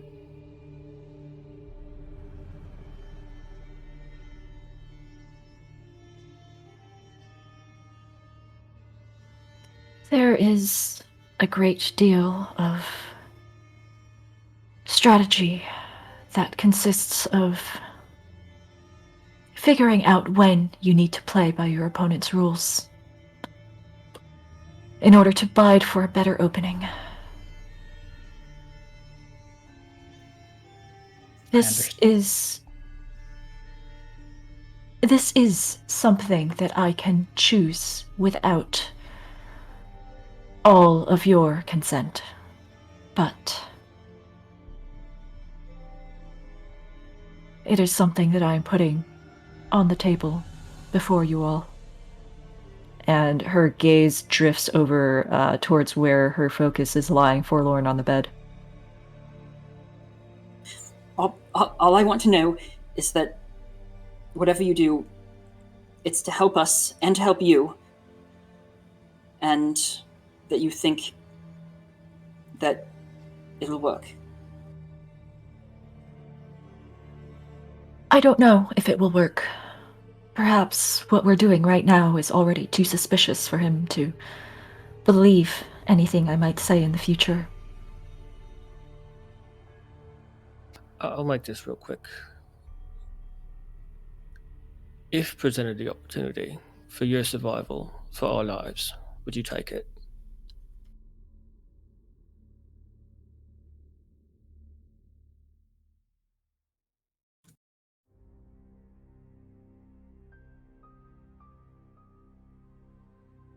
If I thought it was a true offer?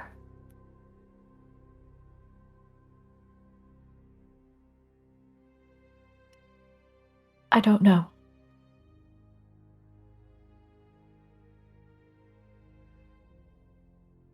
I Well, would at like least she's honest. I would like to think that I am the sort of very brave person who could lay my life down, be selfless, but I've done that once already. It was not something I think I could do again.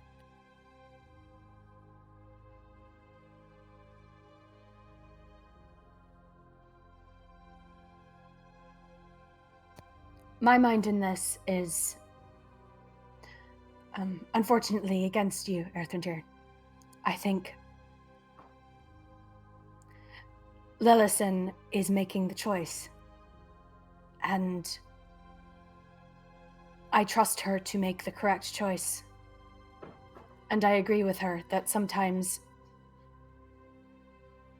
you have to play by someone else's rules to win in the end.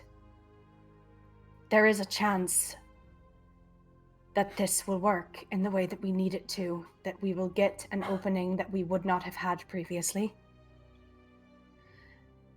And if there's anyone in this room that can find it, it's Lillison. So if he isn't suspicious by this meeting and the guards, then I think I would be happy if Lillison spun something to him that gave us more of a chance than we would have had otherwise. It also means, at least for the time being, he has to keep her alive to get information, more intimate information than he would get from his own spies. So there is a modicum of protection that comes with this sickening offer that, again, we wouldn't have had otherwise. Earthendir looks a bit sick. And you'll understand when I say then that a choice which is do whatever is necessary, sacrifice whatever is needed to keep these people safe, or they will die, is the choice you're being presented. That's not much of a choice at all. I understand better than most that choice and decision-making process, which is why I trust Lillison to understand the gravity of making a choice like this. And the fact that she's even willing to make this sacrifice to put herself in harm's way directly like this, maybe she's not going to lay down her life for us if it comes down to it, if it comes down to a genuine offer. But right now, she is offering a lot to keep us alive and to give us a chance of getting out of here. And I'm just grateful that we still have an ally in her tonight and not an enemy.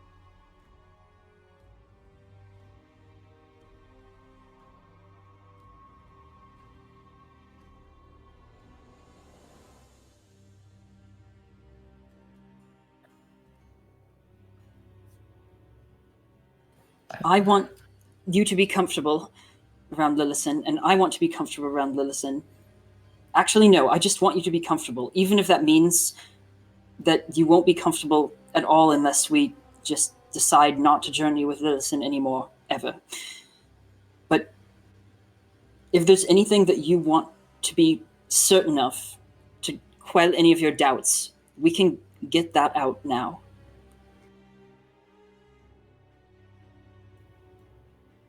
I'm just so sick of this. Me too. Listen, I appreciate the honesty and everything you've shown us. And the offer. And I know I'm outvoted.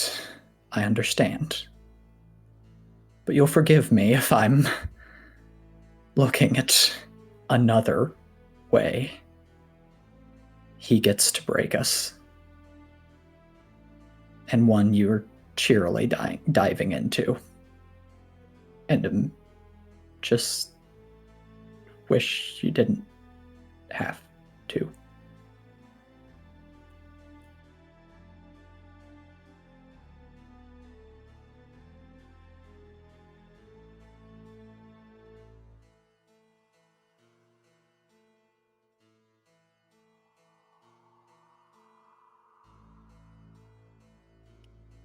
There are a lot of things that we all have to deal with that I, for one, wish we didn't have to. That is such a meaningless thing to say in a place like this.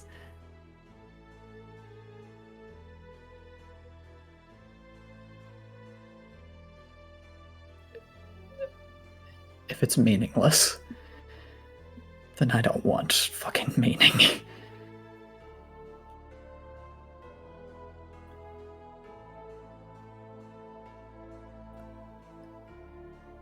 Fine. You're making your choice. If it's going to help us, and if it's the way that you see to be useful, then give your reports. Concoct your web of lies for the other way. I just hope I got to trust you. That after all this, that you could... He shakes himself. I hope that you still would be somebody that I could trust after all this. And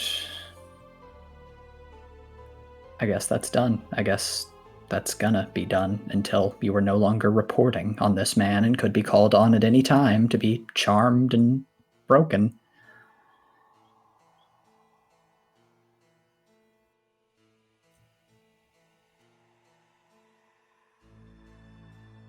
I was just content to know that even if every other fucking person in this godforsaken country is against us, if the walls have eyes and the trees have ears and the bats are following us and I can't get 20 minutes of sleep without someone about to be murdered, that I could at least trust the four of you. Now that's down to 3. And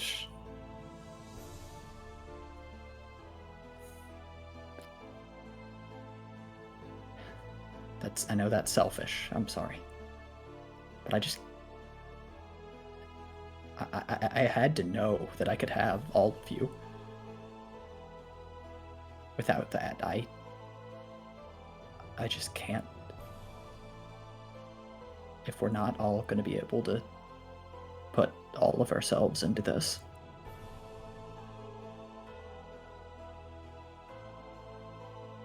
Lilson glances over towards Metreon and taps out in Thieves' Cant. He means the two of them. He taps back. I know.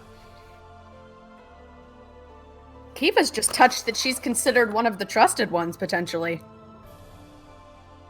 Does Kiva know Thieves' Cant? I was gonna say, because, okay, this is actually a reminder that we're playing D&D at a table and not just incredible actors acting our brains off. So she grew up in a thieves guild. I would say she probably has a passing familiarity, if, like, she might not understand it, but she knows that that's what it is. I think that'd be fair. She would recognize that it's being spoken, though she wouldn't be able to interpret it. Yeah, okay. She would just give Metreon a sort of knowing look and then whisper that I was your translator. Help a bitch out.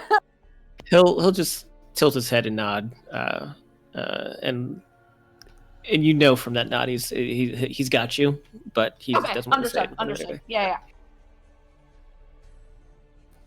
I'm happy that you did this, Lillison, because you thought it would be the best for all of us.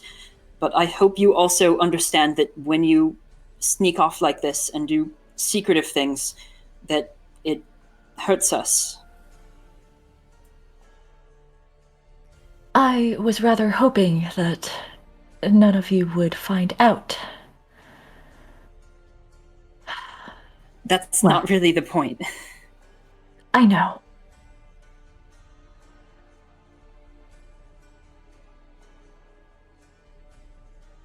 So this is just how we operate now, huh? We can't tell Lillison things because she's reporting directly to Strahd, and if she knows too much, we can't tell Metreon things because he's got a unknowable patron that we've all kind of forgotten about in the hush of things. And matter of fact, I don't think any of the rest of us can know things either, because, well, Amity, Kiva, and I can all be... We're easy enough to threaten. I'm sorry, I don't mean to So what do take we it do out on you. then? Listen, it's been a long night for all of us. Lil, we'll talk later, but I feel like at least you're being honest with us in this moment, I hope. I feel like we're just going around in circles, so I feel like we just need to just get some rest. And by rest, I mean I'm going to have several drinks and pass out until I can't feel what happened tonight. And I'll deal with it in the morning. I'll join you. I'm going to need a lot of drinks soon. But I guess, Lillison, when you sneak off on your own and do your own thing, I don't know if it's about as much us not being able to trust you. When you do it, I feel like it's because you don't trust us to let you do something smart. Is that true? Sometimes. In this case, yes. And I know that all of you are very capable, but I also know that several of you have priorities that differ.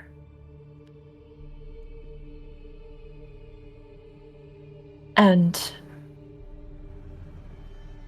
well, I suppose I could have tried to take several hours to try to explain my reasoning going in before I went in. But that, too, would have been noticed and reported upon to him.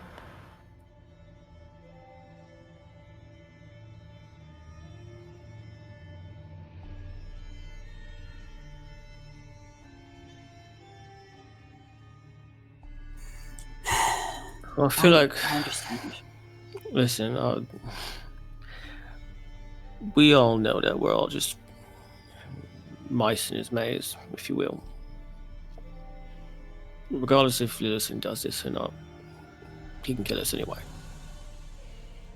He can get his information anyway. She is just another means to it. He doesn't need more, but he can because he can.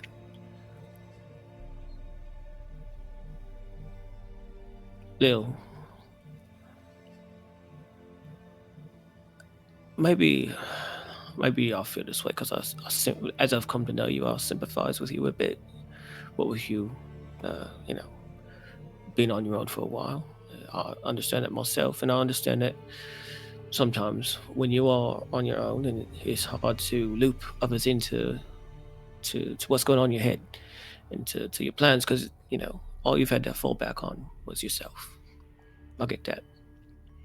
I'm learning too how to try and involve other people with what I want to do without just using them. So I hope that as you've come to know us, that you are not similarly trying to just use us.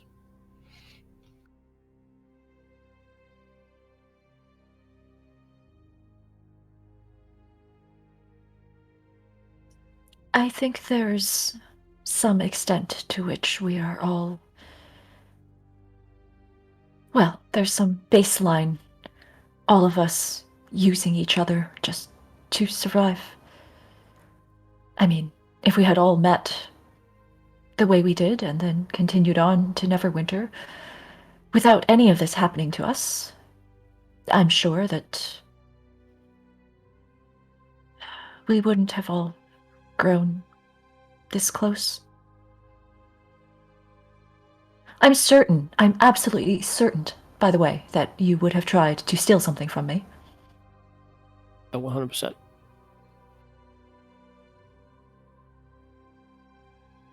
I'm sure I could fetch you a nice couple gold for that. And he wiggles his hand, pointing to his palm. I...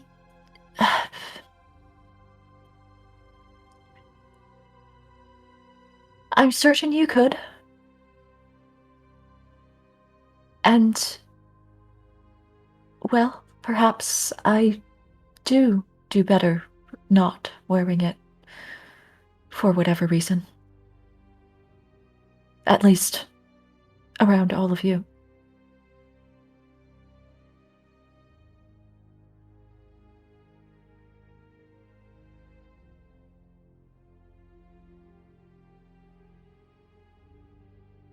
Well, if that's it, then I'm gonna go downstairs. Anyone else have anything to say? Deer looks. Go ahead. Oh no, she was just going to jump up and say, other than that you're getting the first round, no. Sorry, I know this has been a zone of truth the whole time, but we should actually, do it. Right, yeah, confirm those statements. All right, well, here's the notes I've taken. I don't know if any of you have anything you want to add, and Amity will read aloud from her parchment. Strahd told me to meet him at the coffin maker's shop in Vallaki at dusk. When I split from Amity and Metreon, that's where I went. I entered the shop expecting Strahd to threaten me. Strahd was in the shop, and he made me an offer. He said he wanted to turn me into a vampire. In return, he asked me to be loyal to him and eventually replace him. He asked me to write reports as a spy and deliver them to him. In return, he would deliver gifts. I don't know what the gifts would be. Then I went back to the Blue Water Inn. I didn't do anything else that I think Erthendir might find suspicious or upsetting. And this next part is so we make sure she's not charmed right now. I hate Strahd and I want to kill him. I wouldn't genuinely take his offer, except to pretend to be a spy to help me and my friends. Erthendir, Metreon, Amity, Kiva, Irina, Ismark, and Esmeralda are my friends, and I want them all to live happily ever after. I've never used mind-altering magic on any of them, and I truly believe that if we continue on our current course, I never will. As far as I know, Strahd doesn't know about the Sun Sword. This ends the notes.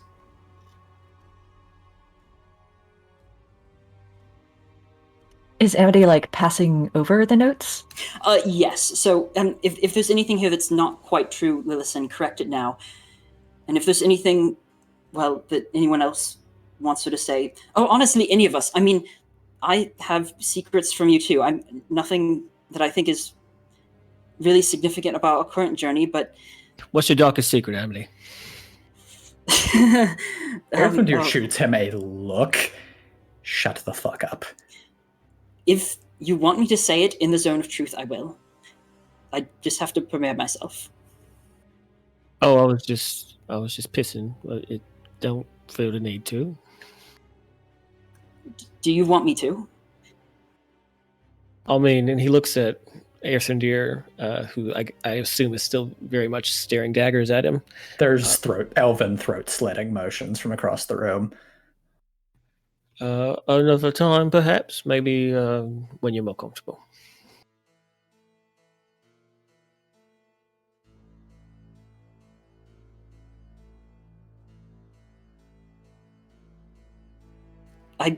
I've already told Erthendir. I would say it if you want to. I mean, if it would make you feel better to know what it is, then I Well, would. if I've already told you, you ain't got to say it, but you keep mentioning it, so I feel like you need to say it. Fine. No, I'm noticing that Erthendir is sort of shooting you some glares, and I don't want that to be what affects you. And I'm sorry, I just didn't want you to have to talk about it. It's already an emotionally fraught night, and I didn't want you to have to talk about it if you didn't want to. Put a cherry on this Sunday of awfulness. Well, I want to get all the awfulness out today because tomorrow is my birthday, and I would like it to not have any awfulness. Oh my god. Oh shit, what? I need to... Wait, wonderful. Oh, I gotta get you something. Oh my god. You all know what day it is here? Yeah, it's all just kind of bleed together. I mean, kind of. I think it's 7th of May. I think it's the 7th. I've been counting, yeah. I just assumed. Happy birthday, I suppose I just assumed that everybody's birthday was movable. I mean, mine is. Yeah, I don't know mine really. I mean, I don't really think that elves, like, are we supposed to keep track of it? I just feel like it's not really something that's a priority. Sounds I mean, exhausting. theoretically, but I know quite a few folks who couldn't tell you if they're 500 or 600, so the precise day probably doesn't need to be a worry if you don't want it to. Wait. Let's just. I like where this discussion's going. It's certainly taken my mind off of things that happened earlier, but we need to clear out. We need to housekeep. Right. Lil, you got the notes. Is they clean? Is they spick and span? I will perhaps be modifying some of them slightly. By all means. Do you wish me to do that now, or after Amity has cast the spell? Now. All right. And she looks down over the notes. I expected him to threaten me in a veiled, polite way, but threats were what I was expecting to meet. I went to the eastern gates before I came back here. The guards there told me that they had seen all of you.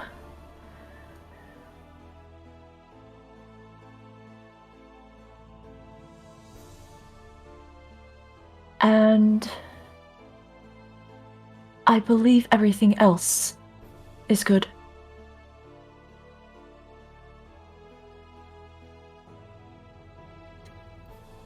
All right. I'm going to be happy with that. Everyone else?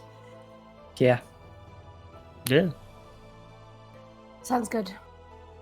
All right. Is there anything else we want to get out during the Zone of Truth? I think I'm satisfied for now, but we'll see. Likewise. Same. All right. Am I saying Darkest Seeker or not? I guess. Maybe. It's up to you, love. Again, it was an offhanded comment. If it's something you want to talk about. Why don't we save that for later tonight? Maybe over drinks. Later tonight. All right. Sure. Yeah. Outside the Zone of Truth. Over drinks. That way, it's easier. All right. Well, let's remember the story of Pinocchio, and we'll all watch to make sure she says what's on here with the corrections and that her nose does not grow. And Amity finally casts Zone of Truth. This is her last level 2 and above spell slot of the day, and she's casting it with a level 3 slot. Okay, Wilson, if you wouldn't mind making charisma saving throws until you roll below a 14. What if it's just the whole 10 minutes? It just never works. I mean, it might be.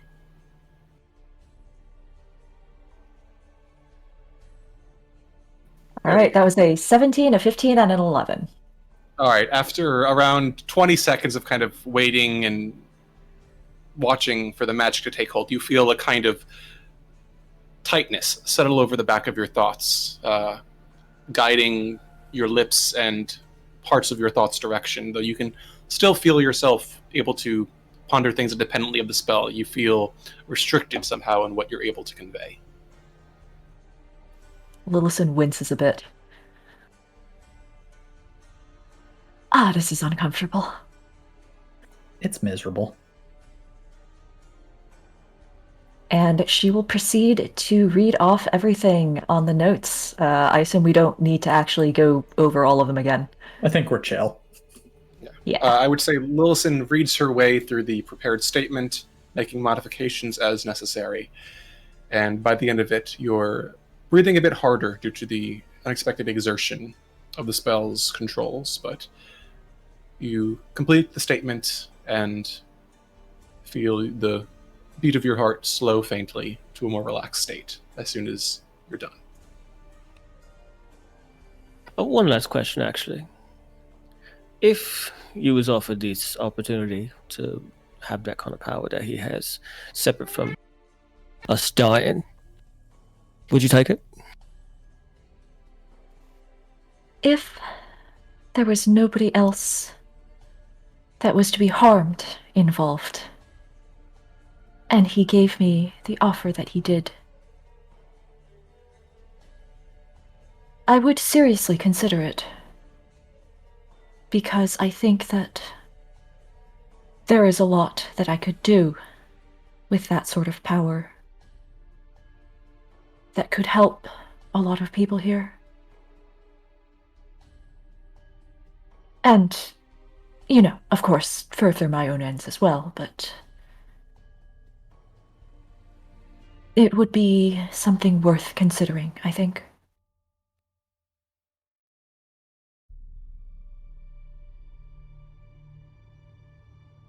That makes sense. If someone offered to make me an immortal vampire and there weren't any downsides, like having to suck people's blood until they die or being evil or anything, I mean, who wouldn't take it?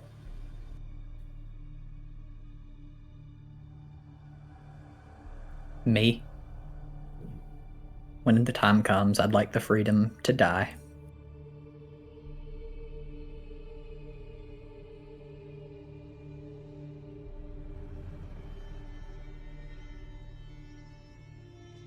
Well, on that note, shall we go kill ourselves a little bit?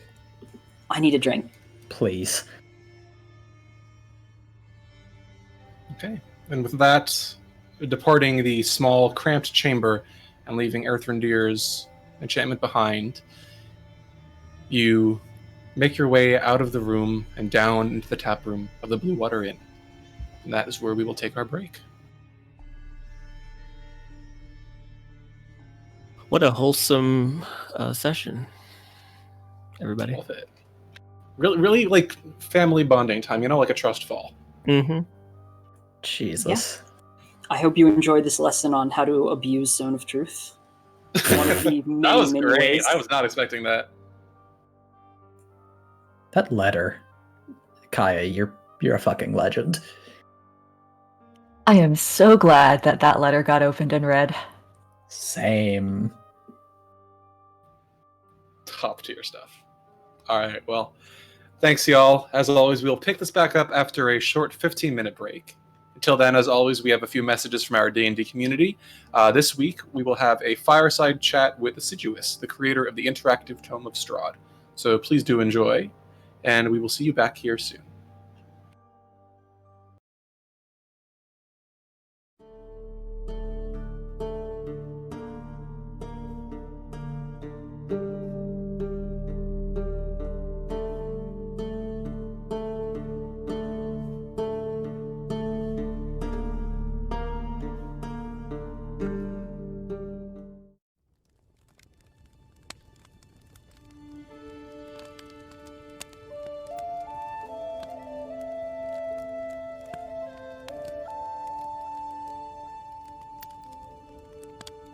Welcome to Fireside Chat, a short interlude with weekly features where I, your host Jock Lucas, will be showcasing and interviewing prominent D&D creators.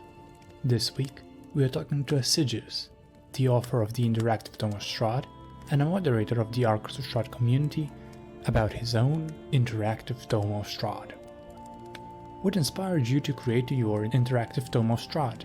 What influences did you draw from?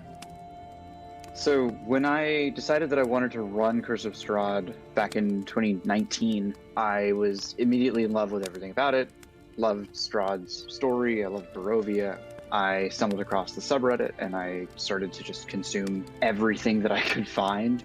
I used Dragna's Secrets of the Taroka plot hook to get started. I used all of his tips from Reloaded for running Death House. I wanted to keep expanding my game and the world that my players were in, and so I picked up a copy of Strahd because I saw so many people on the subreddit and the Discord talking about it, and I couldn't put it down. I flew through it in like a week, and then a few months into our campaign, my party was getting to Vallaki, and my tome was hidden in Rictavio's wagon. So I started to prep for the nightmare of Vallaki, and I looked at the tome handout in the module, and I realized that it didn't really cover any of the cool information from Strahd. and didn't mention the Amber Temple, it didn't mention the Fanes or any of the other really, really amazing stuff that I'd seen in the community and in the novel. So I found another handful of users on the subreddit that had turned the tome into snippets of text locked behind skill checks.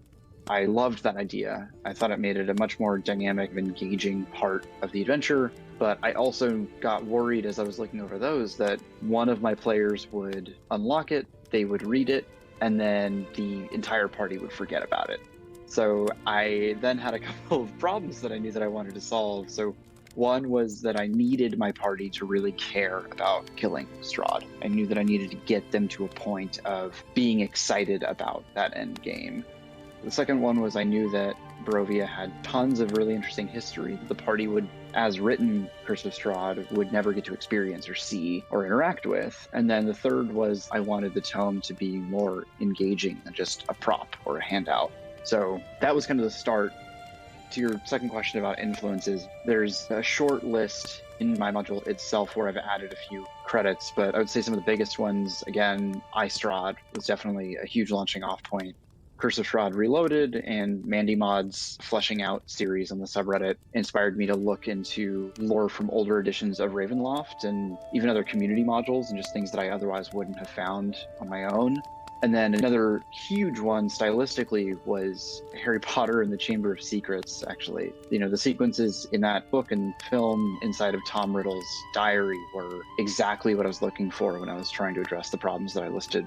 I actually have another Redditor to thank for the initial idea, Umbramy, Umbramy. They actually wrote up an interactive Tome of Strahd post on the sub for their game like a week or so before I had shared anything from my initial brain dump and notes. We had a great conversation about how to turn what they did into something that players could interact with. When I was working on my most recent edits, actually, and I did this kind of relaunch with cover art and all this, I actually was looking through the sub again and I found that thread that was really interesting and fun to look back on as a kind of day one look back. There are many different interpretations of Strahd among the community. What are the themes and narratives that you chose to highlight when telling his story? So PN Elrod's version of him in Strahd really drove my portrayal. The entire book is a character study, really, and by the end of it, I was just so deep in Strahd's head. You know, he's not a sadistic, vindictive, abusive monster because he's a vampire. He's a vampire because he was all of those things for years and years and years. And again, that's not something that you really get to experience in the module as a player. And so with the prologue and the first chapter of my tome, I wanted to lean back on this idea that no monster is born. They're made. So this idea of portraying innocent, young Strahd was compelling to me and interesting to me because Strahd even picks up during his conquest of Barovia and then goes on to tell the story that we know of Sergei and Tatiana and what really is in the original tome handout. But Strahd's hatred and jealousy and all that of his little brother is deeper than just their ties collectively to Tatiana or his, dislike for the church. There's a quote actually in Strahd that I included at the end of my module's third chapter. He was handsome and youthful. I hated him for both. Really taking that, Strahd never got the chance to live his life the way that his little brother did. So Strahd's story in the tome required reflecting on centuries of his history, and I had to ask, what made the monster? Because the answer to that question really isn't in Curse of Strahd, and it isn't even explicitly in Strahd. You really have to read between the lines there to get really deep into his past. And then the other half of his story, the chapters following his deal with Vampire in my module, also aren't in the original text of the handout. So telling his story with Sergei and Tatiana was important, but there are then centuries between the wedding and the current setting of the adventure. So at the beginning of Strahd, he tells us that the tome is setting down an exact record of his rule.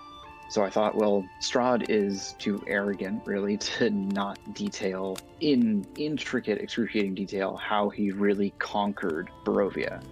I realized how integral his full ritual, kind of at the start of his story, is to his overall narrative. He is the ancient, he is the land. He repeats this over and over. And so if these statements are true, what does it take to truly become the land? And how would he talk about that from his perspective? So that really shaped how I believe he views his own death. On the one hand, he's in this prison, but on the other, he has an eternity to become the greatest ruler, the greatest conqueror that has ever existed. And that started with taking over every element of Barovia that he could. So the last bit was I also threw in the March of the Dawn chapter because I also desperately needed at least one scene of Strahd just decimating an army by himself and getting to flex a little bit. The interactive tome involves players visiting historical events that already happened in a specific way. How did you work player interaction into what otherwise should have been a cutscene?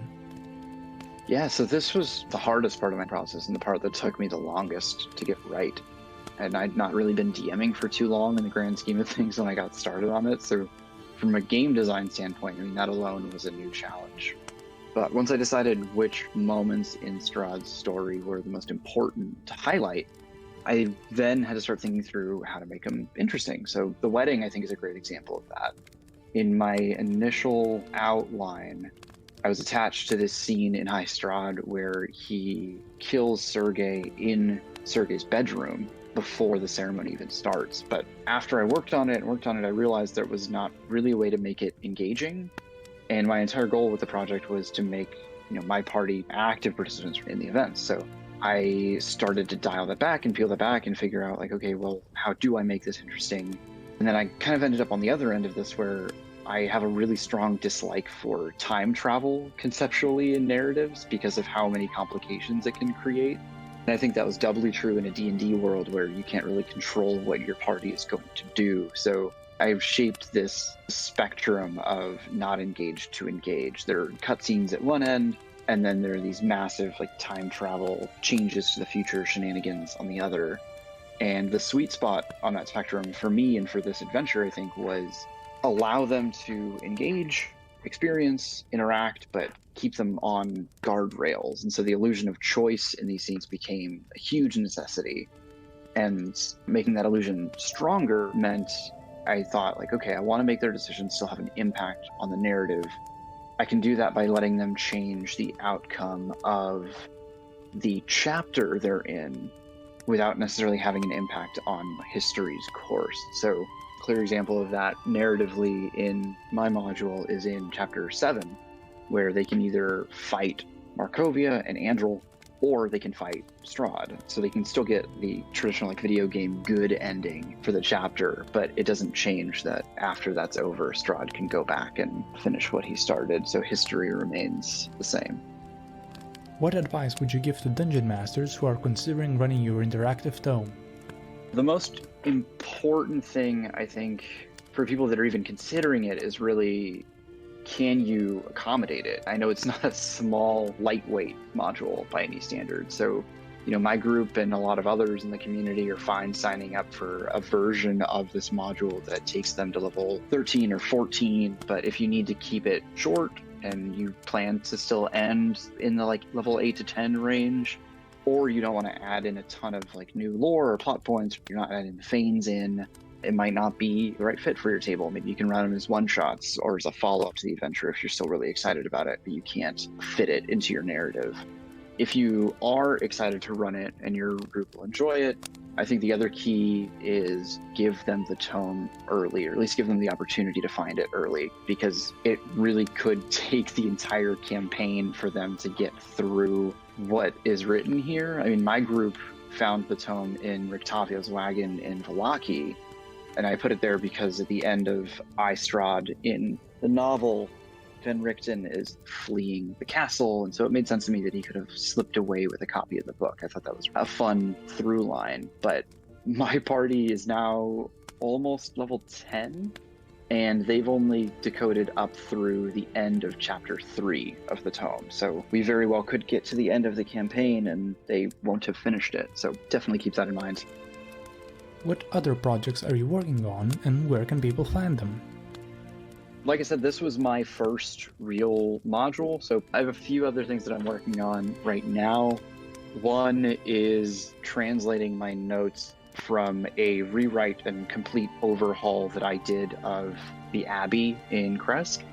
I really hated the mongrel folk as a concept in the narrative, and so I completely changed my Abbey into this.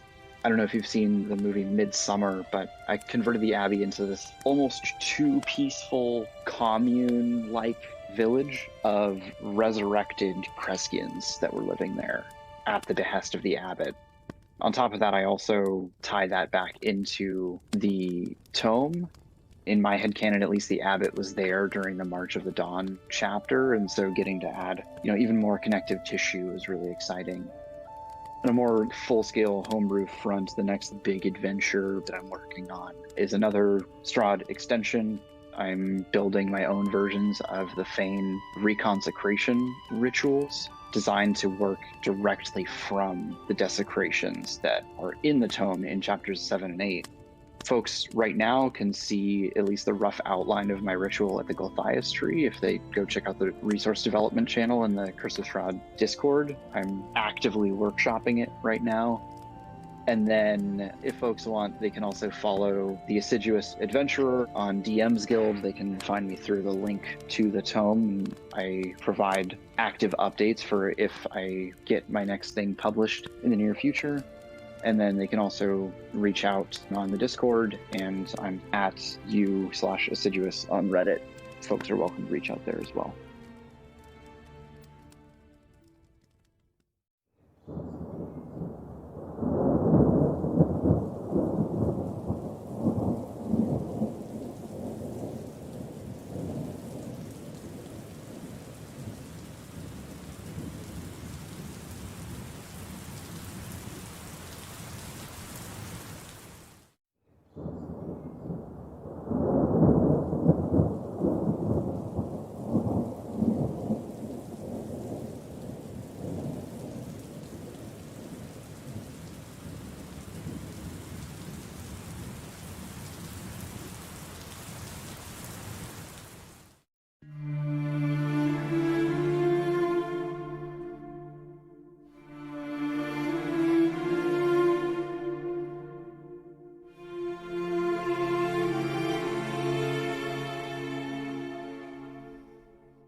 Hello, everyone, and welcome back to Curse of Strahd Twice Bitten. As always, before we get started, a few quick announcements. First, a quick shout out to the 1-year birthday of our virtual tabletop sponsor for this campaign, Foundry VTT. Happy birthday, Foundry. They're coming out with some cool new stuff. Heavily recommend you check them out if you have not already. Otherwise, one quick other thing, continuing on from last week, we are still taking responses for our Audience Twice Bitten survey, whether it's about how you watch the show, what you'd like to see in the show or in the firesides, or whether you'd be interested in any future campaigns. We want to hear from you. So you can submit your response. It'll take no more than a few minutes at tinyurl.com/tbpoll2. That's tinyurl.com/tbpoll2. Thank you all who have responded already, and we can't wait to hear from everyone else. Twy. Every year, thousands of Goths fall victim to the perils of Ravenloft. These lovely, well-intentioned people stumble their way into the realm looking for a cool vampire boyfriend, but find only disappointment, because what they got is Strahd. But on this World Goth Day, you can change that. For only $4.99 a month, you can subscribe to Twice Bitten D&D on Twitch, who are attempting to end the vampire's evil reign. Once he's done, our attention will be devoted to ensuring these goths are rehoused into good homes with vampires who will bite them, but only the way they want. Thank you very much. Serena? Won't someone think of the Goths? I mean, really. Poor Taliesin Jaffe is quaking right now. Speaking of another Lucian that just had some bad things happen to him. Spoiler alert. Anyway, if you like what you're listening to, you can join the discussion on our very own subreddit, reddit.com/r/twicebittendnd. And you can subscribe to our YouTube channel, youtube.com/c/rcurseofstrahd, for all of our past sessions, fireside chats, video essays, and highlights from the stream. I also want to give an especially special shout out to, I'm going to butcher this, Kuffe and Jules Van Evil, who are our winners of our Van Richten's Guide to Ravenloft giveaway. Thank you guys so much for telling us what you're excited about, for sharing the love, and for following us. I hope you guys stick around. We're going to have awesome stuff for you in the future as well. And to our 2 winners, I hope you enjoy the guides. They'll be on the way to you shortly. Thank you guys so much. Beautiful. Thank you, Twy. Thank you, Serena. And with that, I think we're ready to get back into it. So,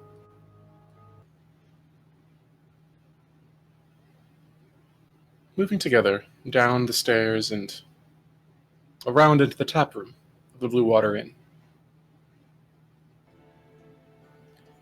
You enter into the small, darkened space, finding there Adrian and Dag still remaining at the table. Now, Stefani as well, evidently having joined the others. Danica nowhere in sight, but you can hear the sound of footsteps and the occasional jangling of pans and pots from the sound of the kitchen. It's quiet in here, and the Mardikovs give you nods of welcome as you enter. As you step into the door, Esmeralda glances toward the last of you in line. All right, then. I presume we're good to go? Yeah, thank you so much. Of course. She raises a hand and beckons to Ismark and Irina, who are standing a bit of a ways away, closer to the street. Ismark nods and begins turning, making his way there, as Irina joins him, sheathing her rapier. Their faces flickering in the dim light of the torch. The 3 of them join you as you enter into the tap room.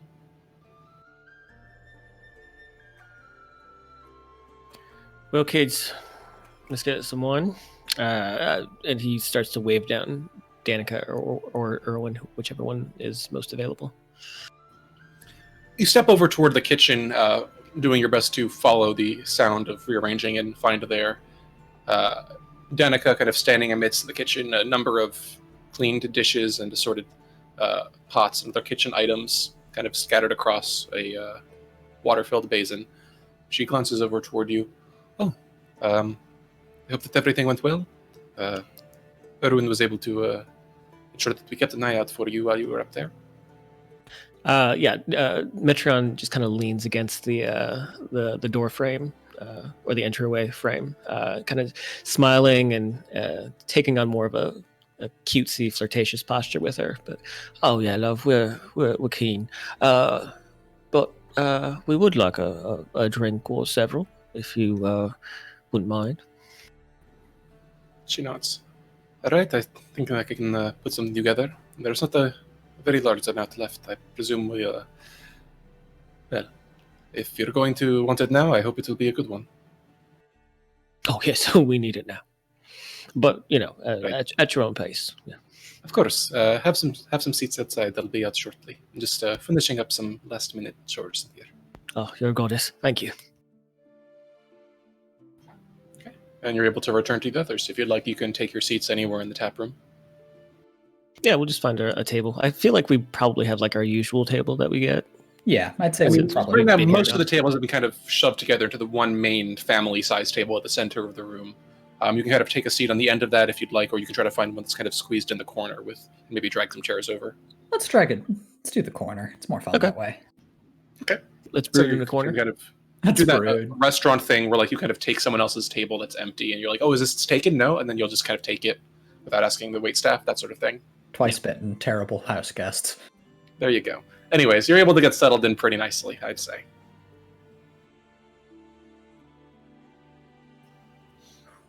As you do, Irina glances up at each of you. So, that was a bit of a conversation, I presume. Is everything all right? No. but it's not something that's going to change, so I think we're just going to have to live with it. You see Esmeralda give you a cautious nod, but she looks like she's not interested in pushing the issue at this exact moment. So then, what is the plan? Presumably, at least one of the things, and I don't know how many there were, but at least the ones that Erwin was able to track seems to be dead. Where do we go from here? Well, we wanted to check out some of the places on the map that we decided, right? But I think we have to wait to see if Sir Grumpy Gills upstairs is going to join us, right? Yeah, we gave him till tomorrow morning. So, but after that, I've got 2 thoughts about or 3 actually, about what we do next. We could go Casimir, his whole expedition. I told you all about it. There's a possibility of knowledge of the bastard and all things associated with the bastard, which I think would be very nice. And of course, there's that dragon mansion. But I'd also like to take a look at the old town in the swamp, Berez. What was that? I think we should prioritize locations where we know something might be. That's what I'm saying. Are other things a tomb of a guild member, right? So if we assume that, there's not many places here that could have tombs. Presumably one of them's a big-ass manor, but another might be, a town that ain't there anymore. It's a reasonable shout that there might be something underground after all that. Or maybe overground. I mean, it's a swamp. Sometimes you gotta build upwards. So maybe there's some ruins there. We can check, I guess. Yeah, and also I have another motive, actually. As has become abundantly apparent from our conversation, we don't actually know what the bastard can do. We have hints, some of them hard-won, and he kind of scratches at his vampire bites, but magical capability, supernatural powers, we've got bits and pieces. And one thing I keep hearing in these stories about this place is that he wiped it out. Personally. Yeah, there was that. I'd like to know how he did that. Nobody I've talked to seems to know, but if I can see if he just chucked a few fireballs in there and called it a day, or if he pulled down an earthquake or a meteor swarm to blot it off the map, then that gives us with very different paths forward if we know if he's just a vampire who happens to take a dabbling in magic, or if we're going to be dealing with a goddamn archmage. Lillison, who had been sitting a little bit apart from everybody else, pipes up a little bit. There is one thing. He expressed a disdain for those who delve too deeply into magic.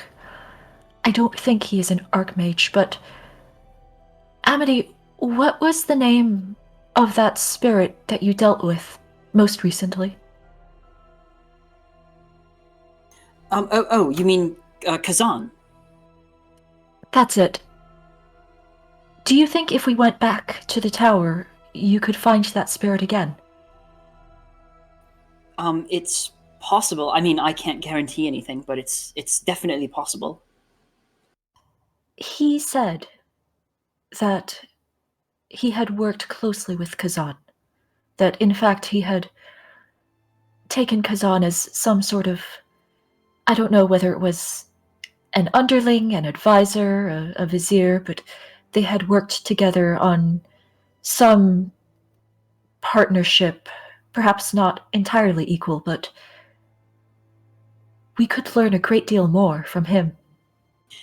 Right.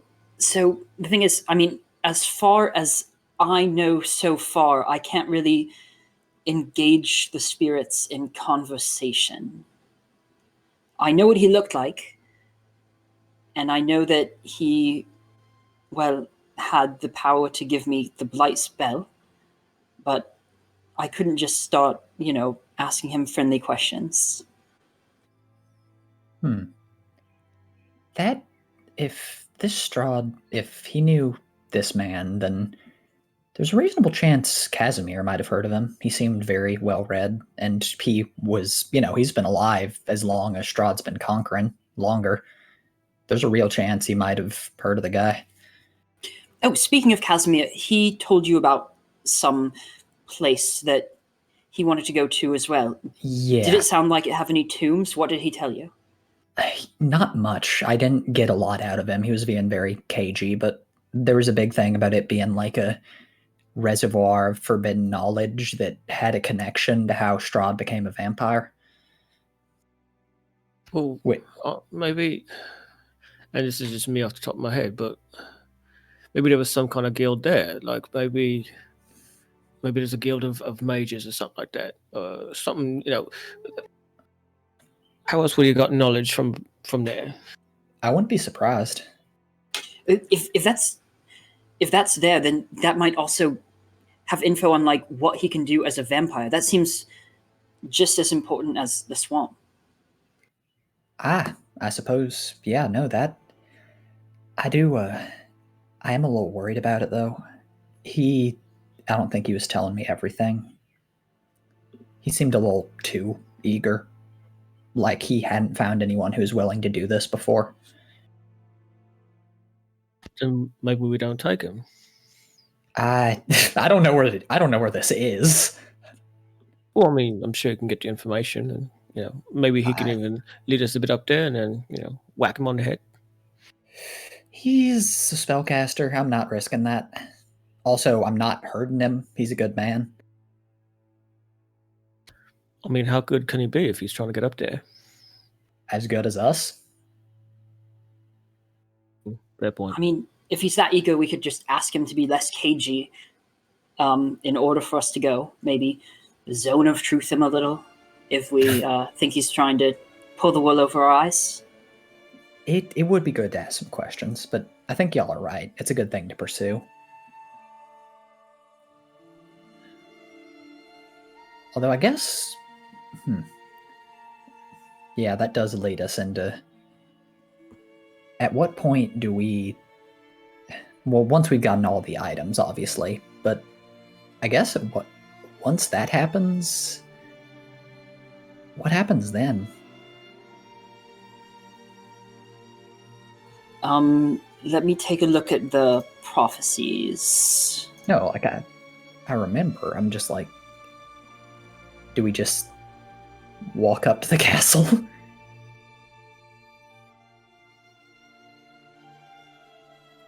That might not be the worst idea. You're gonna need to elucidate on that one. Going to need a what? You're gonna need to elucidate on that one.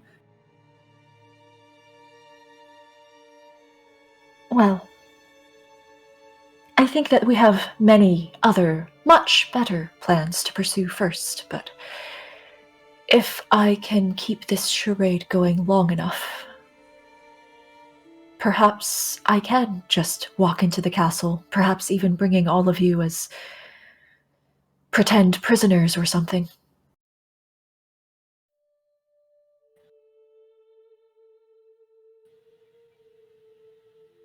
Well, it's a better plan than a frontal assault. I mean, he also keeps on visiting us, so we could, like we said, play dumb until we think we can get him during one of his visits.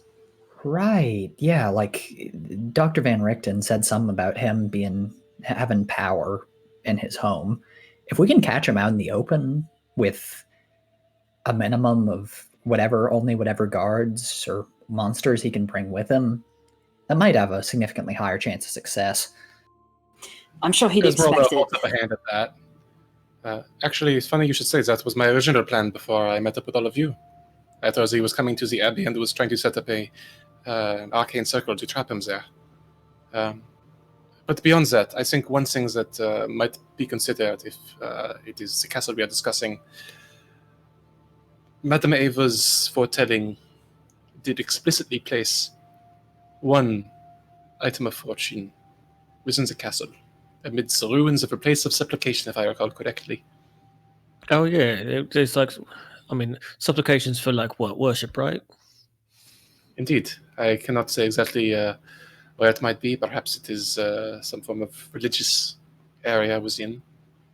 But importantly, if we wish to retrieve this item, then we will have to decide, are we doing that as a means of stealing it from beneath his nose? Are we doing that as part of an assault? And if the latter, how long do we think that we will have to find and make use of this, whatever it is, before he finds us or before we enter into battle? I do not know that I would like to find knowledge in the place of my enemy's greatest power and then improvise my way from there. Well, that's a tricky thing, isn't it? I mean, I only intend on going there once, and hopefully come out once. But Same here. I mean, there is something to be said about getting information on him, and well, I don't know. It just don't sit right with me though. Maybe that can be a last resort. I hesitate to go in there before we're ready. Actually, we have another prediction, which is where we can find him.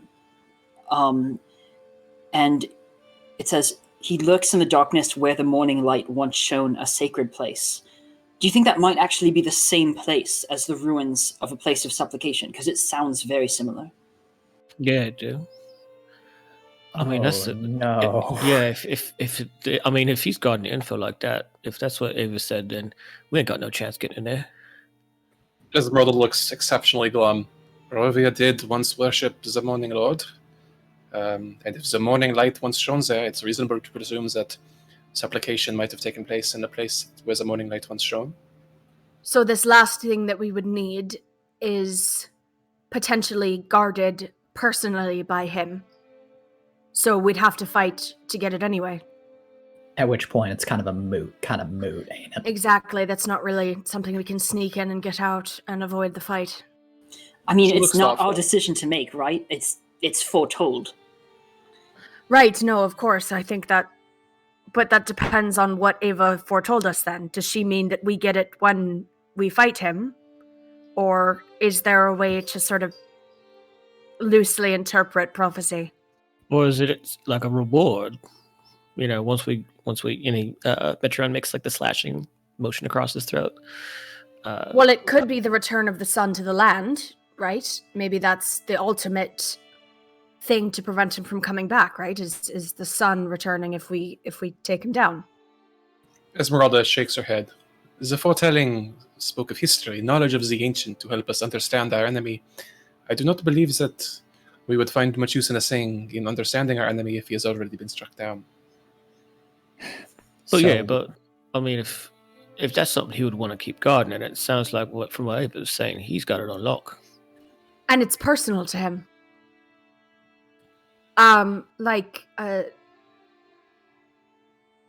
would he keep his secrets though? Like, I mean, I obviously keep your secrets, but guarding them like that, we already have the weapon that can kill vampires, so what else is that important that he would personally guard it? Well, vanity, wants to maybe keep a record of things that he's accomplished, and likes to revisit it from time to time to realize that the rest of his life is wasted. Like a dream journal or something, like an aspiration board. Yeah, maybe it's like a notebook full of like affirmations, daily affirmations. Well, he was already willing to give Lillison information about being a vampire, right? Vaguely, but maybe something like that, but written down. I mean, Lil could probably get some of that just through talking to him, right? I could try, but do you think he is aware that he would be guarding this thing? Perhaps he is completely unaware that there is something that is in the same room that he is foretold to be in that we might use against him. The last one didn't seem like seemed like it had been lost for a very long time. It's not a bad point. Yeah. And, people like that with those grand castles, they don't know what's in each room or what's going on under their nose. So maybe someone else had information on him someone who didn't make it out of the castle with it. But it's there waiting to be found. Stuck it behind a disused pew or something. Well, maybe it's even. Oh no, go ahead, Metrion. no. I was just gonna say, maybe it's the fact that I'm emotionally wrecked and questionable in my decision making. But I mean, if Lil has access to him, and if Lil, you're saying what you're saying is true, and you're gonna stab us in the back, the rest of you have power to conceal yourselves, to make yourselves unseen. I mean, it may be a huge fucking gamble, but I mean, maybe Lil, you try to coordinate something, and some of us come along. I would imagine he'd be able to see through that, but even if he can't, it's not a bad idea. At the very least, Lillison, if you were to go to the castle for some meeting with him or whatever creepy study session he has in mind, you could at least try to remember things and maybe draw diagrams when you get back or take notes or something. What did cross my mind? For now, he wants reports delivered to his children of the night, he said. But... Well, you're a good liar. You just write some shit up and, hand them off to a bat, and that's that. It doesn't have to be the, factual. Yeah, but tonight's got to have a grain of truth, or he'll know the game's up immediately. Look, I know what everyone's gonna say. I think she should tell him about the Sun Sword. Why? Well, we have to assume that he already knows that we have it. And this would be something that we'd want to keep from him. But what better way to gain his trust than to tell him about our ace in the hole? It'll make it easier to swallow any other lies. And what he doesn't have to know is that we're going after other things to take him down. This isn't the only thing. Yeah, but once he knows, that's something he can exploit. I mean, he don't even have to use Lil to get it. He could charm one of us to try and snatch it off you. He could send a couple of giant wolves and have them pin you down while Bat snatches it. No, that's the thing. Kiva, you immediately feel a burning sense of irritation and raw defiance, kind of a sullen "I'd like to see you try" sensation from the Sun Sword. Yeah, she sticks to her guns and she says, no, I think that's a risk that I'm personally willing to take as the one that the Sun Sword seems to have this bond with, and I think it's worth it. Because that's the ultimate giveaway, right? If I was in his position, for Lillison to explain that to me, it also gives us a good reason to act like we don't trust her anymore, something to keep up that facade that she's not really in with us, even if she is. And like I said, it'll make those lies easier to swallow if she does give away this one very big truth. And if we're controlling the truth that he gets, we still have our hand on the wheel. He almost certainly knows of it already. I watched a bat fly in and tell him of the battle that all of you had waged while he was in there with me. Then he knows. We let it up in the middle of the street. It's done. That cow's out. Right, so I think it's a good thing to say it, and maybe not who it's bonded to, although I'm sure he'd find that obviously enough or probably know about it, but I do think that in your report tonight, Lil, it should say that we had a fight, that we tried to zone of truth you and maybe it failed, that you were able to deceive us, and because we were so weak after this battle that we were vulnerable and believed your story, but that there is still mistrust, and that you have this information about the Sun Sword, and I'm sure you could spin this elegantly and deceptively, and it does give us a small upper hand. Lillison glances around. Are people still like keeping watch outside? No. No, they came in. By this point, everyone's kind of made their way inside. I mean, you're not sitting immediately adjacent to a window, and all the windows are boarded up tight anyway. But yeah. Okay. Lillison nods, and then she stands up and she says, "This sounds like something I can do. Look, a few of you come outside with me. Yell at me a bit. I will storm off up to the room and start writing something by myself, and the rest of you may do as you wish. We need to sell this. We need to make this convincing." So, look, Erthrindir, you're like trying to be a peacekeeper, right? Or Amity. Maybe I try to attack Lillison and it goes outside. No, I can scream at you if you want. I've got something to draw upon. Okay. So, and I'm assuming this conversation has been sort of hushed, not like out loud, that there is a reasonable... Y'all are looking sketchy as fuck. You're like murmuring, you're whispering We're at trying to be times. discreet. So Kiva will take her wine glass and throw it in Lillison's face and stand up and like throw her chair back away from the table. And just say, "You fucking snake." Lillison looks honestly taken aback and like just wipes at her face and stares back at her. This was your plan all along, to sell us out to that fucking Wachter woman, just so you could get laid? Is that what this is? Is that what this is about? Just a power fantasy for you? Look, if there was anybody here who is driven by getting laid, I do not think that it would be me. It would be me. Let's take this outside. You watch us getting up from the table already. Dag is making his way over, looking concerned. Hey, is everything all right over here? Stay out of it! He shies back. It's fine. He kind of shoots you a confused but genuinely perplexed look. She feels really bad for a moment, but she keeps her bitch face on, and she just sort of like tries to sort of like get... She's making sure that someone stays between her so that she doesn't actually touch and hurt Lillison, but she's doing that like bro thing where she's like, "I'm gonna fucking get you." Yeah, Metron will act as if like he's holding her back. Yeah. Amy will get up and be like, we can talk this out. She's just gonna like bury her face in Erthrindir's chest. I'm tired of talking. I want her to speak with her fucking fists for once. Could have talked this out before she fucking lied to us. I think we're done with that. Erthrindir pats her head melodramatically. There, darling.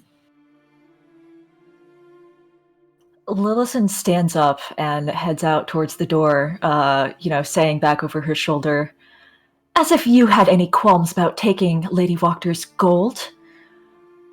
What is... the principles?" And she heads out of the Blue Water Inn. That's right, you better run. Glancing around to see if there are any spies. As you do, first off, all right, make a perception check for me with disadvantage, please. That is a 16 with disadvantage. Holy shit! 16 work. Looking around, you don't immediately see any evidence of anyone watching you. Though as you storm out, Metron, you do see, you hear the door creaking upstairs, and you see the teenaged Mardukov boy and the two young boys kind of peering out with wide eyes downstairs. But listen, you don't see anyone outside. Okay. Yeah, Metron just shoots a very concerned glance up at the boys, and then turns his attention back to the fight, quote unquote, happening outside.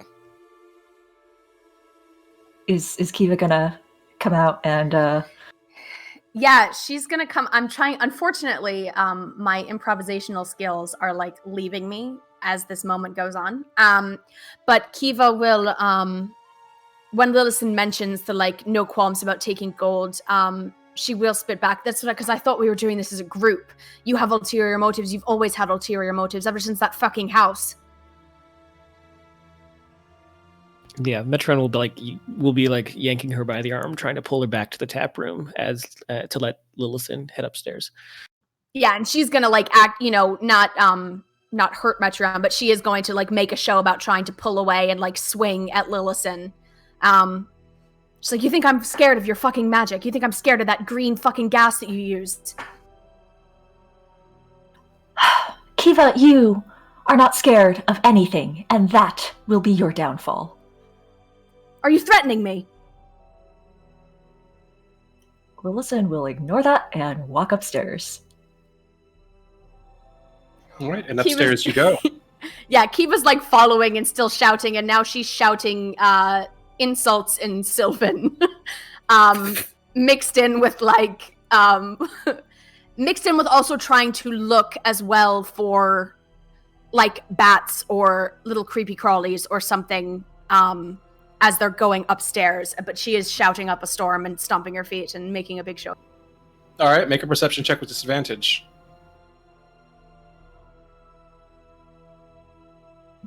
16.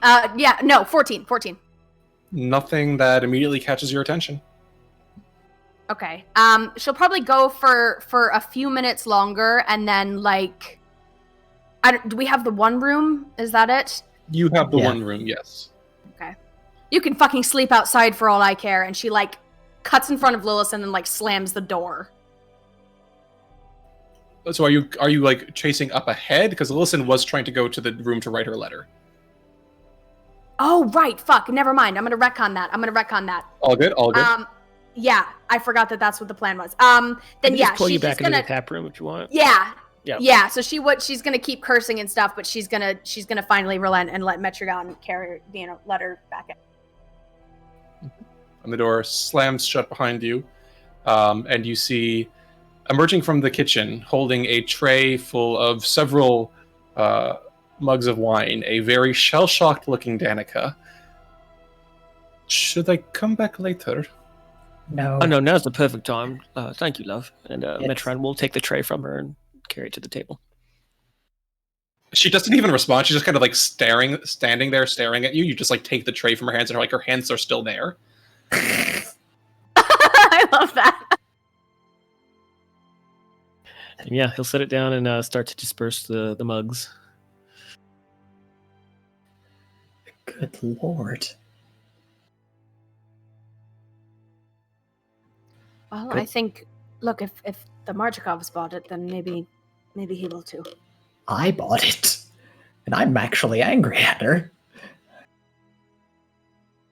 Well, I mean, when you've got this horrible anger inside of you, it's easy to tap into it every once in a while. I suppose. As you say this, Danica steps up beside Amity and kind of tugs on her shoulder. Really, is everything all right? I heard the Baroness's name a few times. I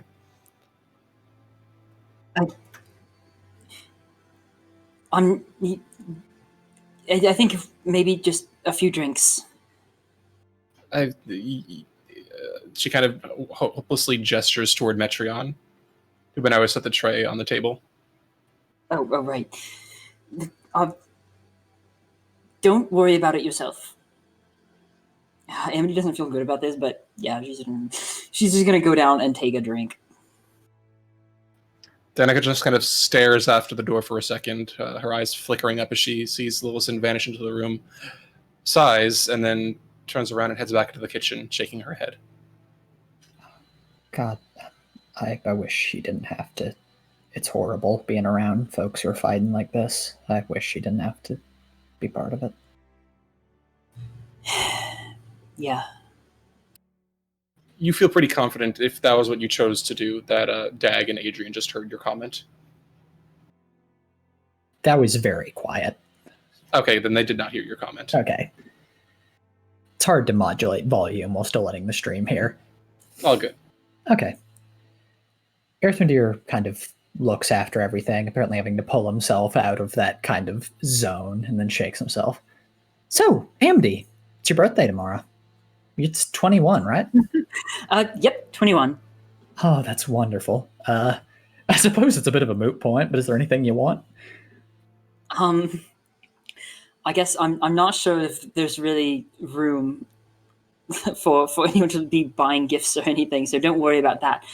I was going to ask for maybe a day without any, downer talk.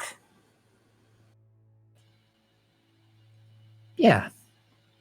Yeah, I can certainly do that for myself, and I'm so sorry that that's something you feel like you need to ask for as a present. I'm sorry.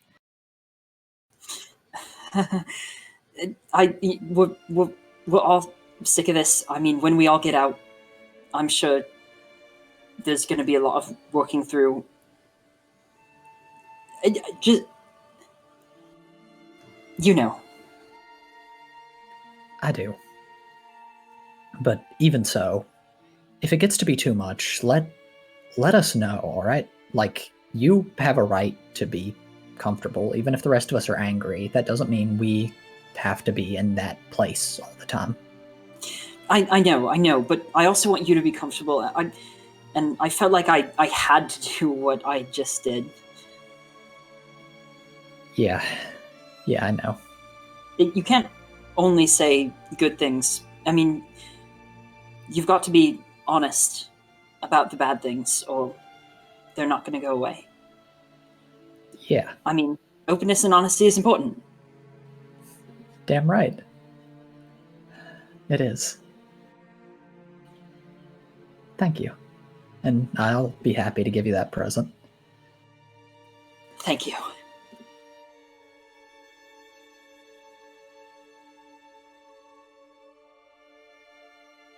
Earthendeer takes a long draught from his mug and then looks at Metreon. Hey, I know after today you probably don't want hide nor hair of me, but if I can help with burying the father, let me know, all right? I'm a good hand with a spade. I've done it before. Metreon, who had his mug up to his face, but was also holding in his other hand the wineskin, sets the mug down and puts the wineskin next to it. He opens up his bag and looks down at the jar of ashes in it. No, I got it. I think I can handle it. All right. Just one to offer. Least I could do after today.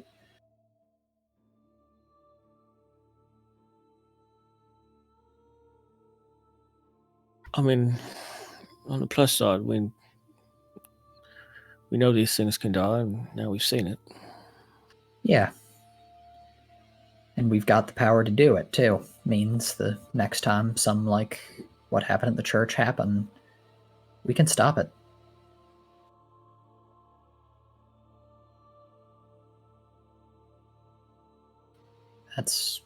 I don't know, but that'll help me trance a bit better at night if I'm ever going to trance well again.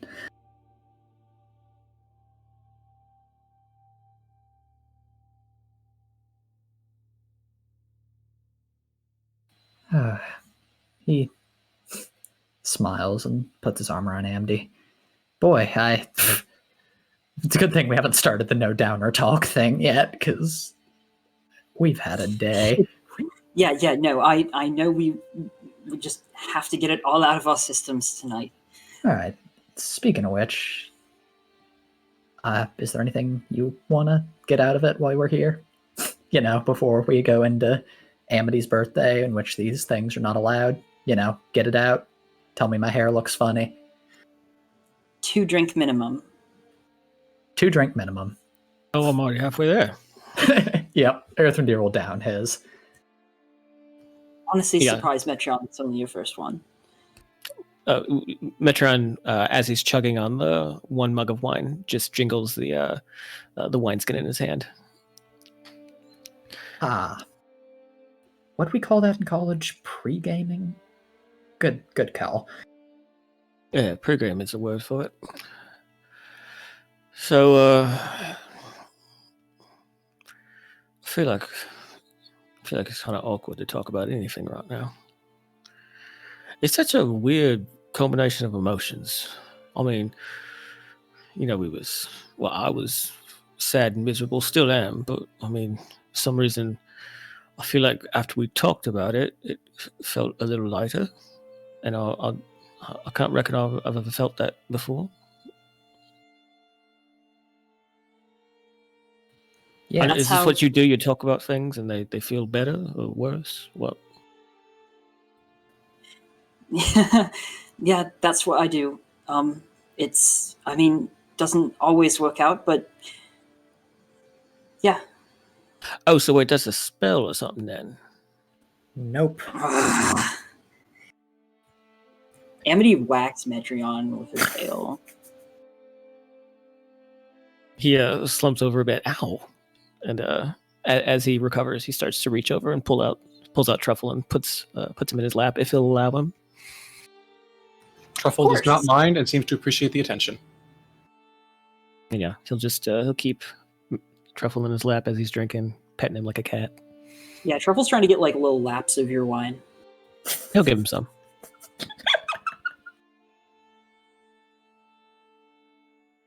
But yeah, no, it does feel better. It's one of those things that seems obvious, but in a place like this, we kind of, or I've noticed for me at least, it'll be that like there's so much stuff that happens so fast that like I forget to even talk about it and then get surprised when it whacks at me. Like, I've killed 8 people this week. I still haven't really had time to think about that. Yeah, that's a lot. It is.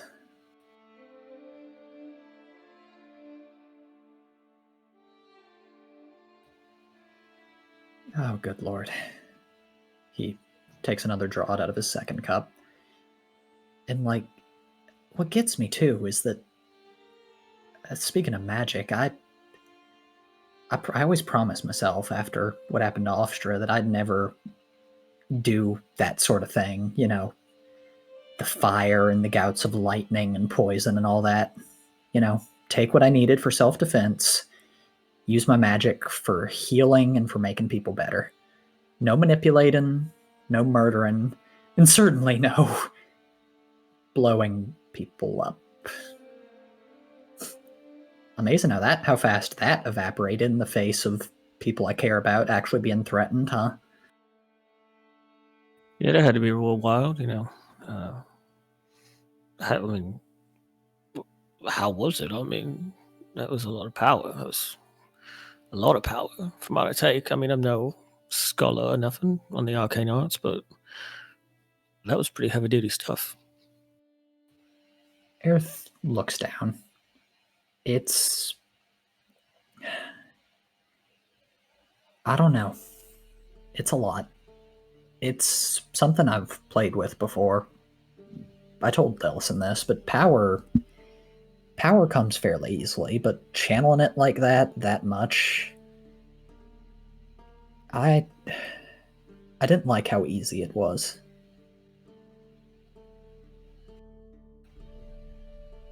I always thought it'd be something that just some monumental decision, but no,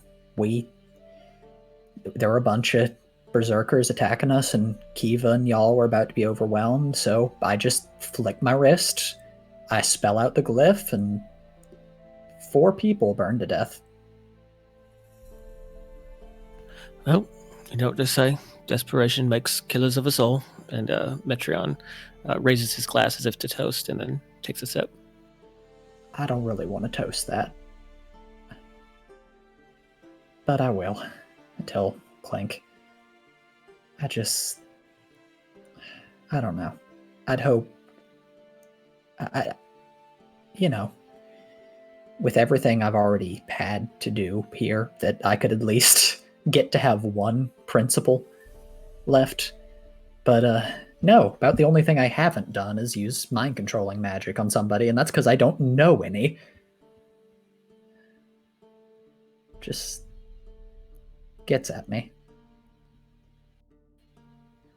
Like I'm like the person I pretended to be, the, noble fucking scholar who squirreled away in his cabin and always fought for what people wanted and fought for history, is just as much a murderer as the fucking Thayans, as long as you put them in a situation where it's fight or die.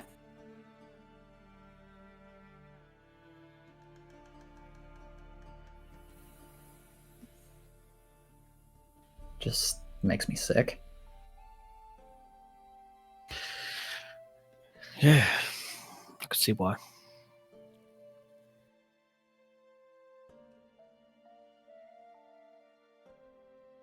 So, on this, just because I'm unfamiliar with them, birthdays. Amity, since you seem to want to lighten the mood, what was your favorite birthday? Oh, um, hmm. Oh, that's a tricky question. I don't know if I've had any real standouts, but maybe can I just say the general period, maybe 8 to 5 years ago or so. It's just nice having, the whole family around, and my mother baking a little cake, and yeah. But what about you? And he points his pointer and middle finger at Randy and Kiva, respectively. Aerith almost doesn't catch the question as he just kind of looks over at Amity and wraps her in a hug.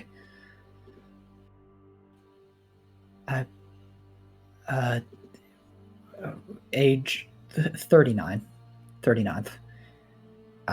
They let you drink early in Austria, but not that early, and thus far I'd only had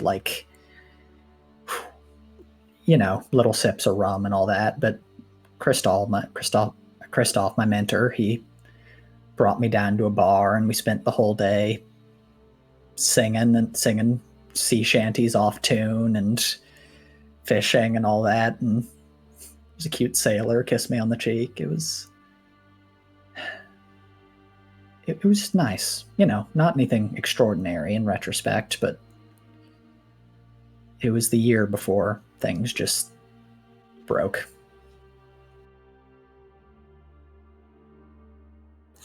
My favorite birthday present, Amity says, pulling herself together slightly, would have to be this, of course. She says, putting her spell focus book on the table. I've had it for a long time now, so it's a little tattered. Where'd you get it? Like I said, birthday present. Or from who? Right, so my mother bought it from the temple, like a copy, so that I would have my own little copy of all the fairy tales, and it even had space for me to write in new ones.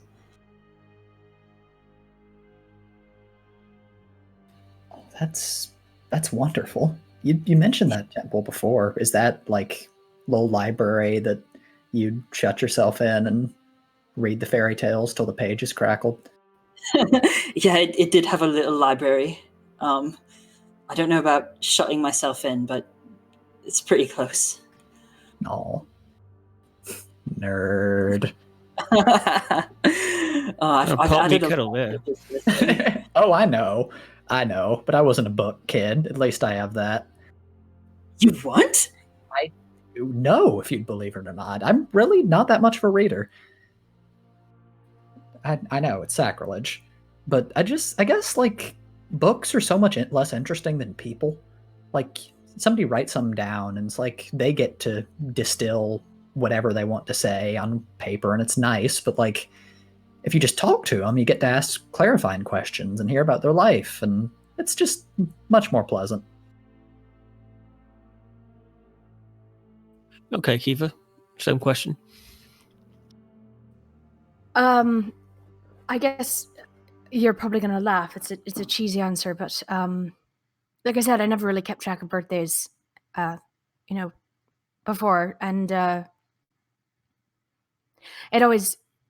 My mom passed away, giving birth to me, so I always felt it was sort of like bad luck to celebrate it, So I just sort of forgot about it. But when my daughter was born, it felt like I was too, like I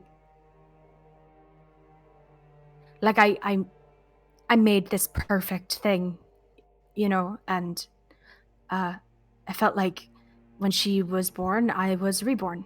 So, that was the best birthday, I think. Was hers. Was she blue, like you? She had the hair that she had was blue, but she no, she actually skin like Lillison. Maybe a little warmer. Not as pale, obviously, but yeah. But she did have my hair, and she had my eyes, and the ears, obviously the half elf ears. Oh, so your partner was human. I didn't know. Yes, regrettably so. He winces.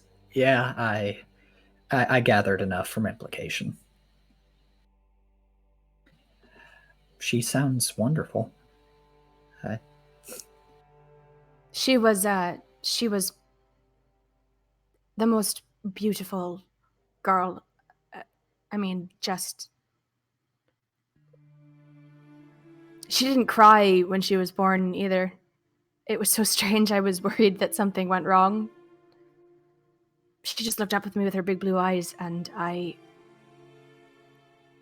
swear to God, she was smiling.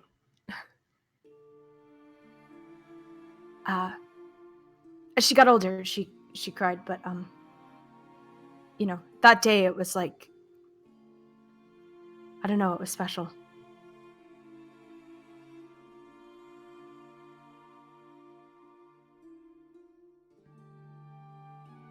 Well, I'd say I'm a bit jealous, what with my only birthday party having been after I killed someone. But this has been very illuminating. Maybe when I get out of here, I'll figure out this birthday thing and, I don't know, have one that doesn't involve twig blights and druids and all that. Yeah. Next year, we'll do it properly. Nice bit of wine, beautiful night. Vicky says very quietly, Ismark jumping out of a cake. It'll be fun. Oh, Ismark is the cake. Ismar looks over. What? Someone? Nothing. Right. He goes back to nursing his drink. And at this point, Metron, using Ismark's shoulder as leverage, starts to get up. I'll be back. I'm gonna make sure she's doing okay. And he tilts his head upward. Good idea. Just be sure you don't accidentally mess with the plan. Yeah. And with that, he'll go up and see Lillison. He will see that Lillison is seated in front of a table with, a completely blank piece of paper on it as she's just staring at it. Writer's block. You could say that, yes.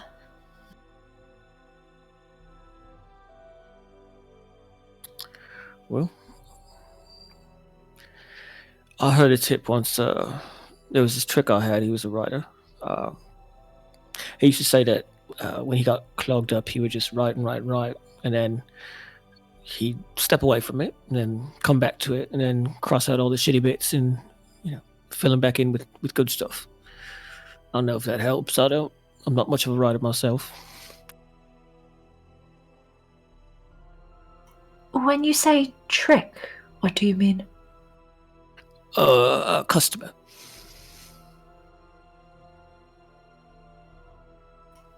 Lillison kind of frowns a little bit, but evidently decides to let it go. And as he finishes that up, he starts to knock on the wall in Thieves' Cant. Are you ready to talk? She replies the same way. I suppose.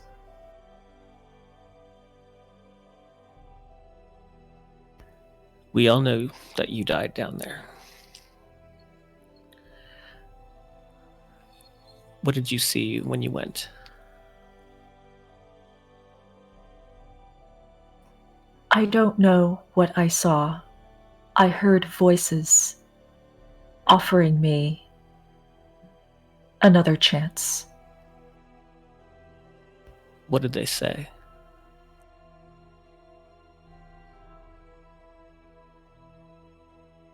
They asked if I consented.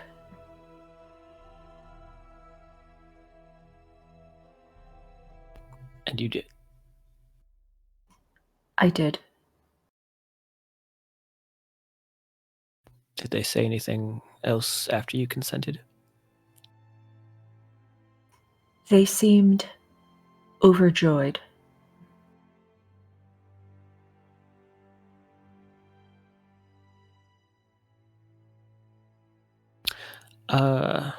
Just because of habit, I'd like to see if there's some way I can tell if she's telling the truth. By The all whole means, truth, make an rather. insight check.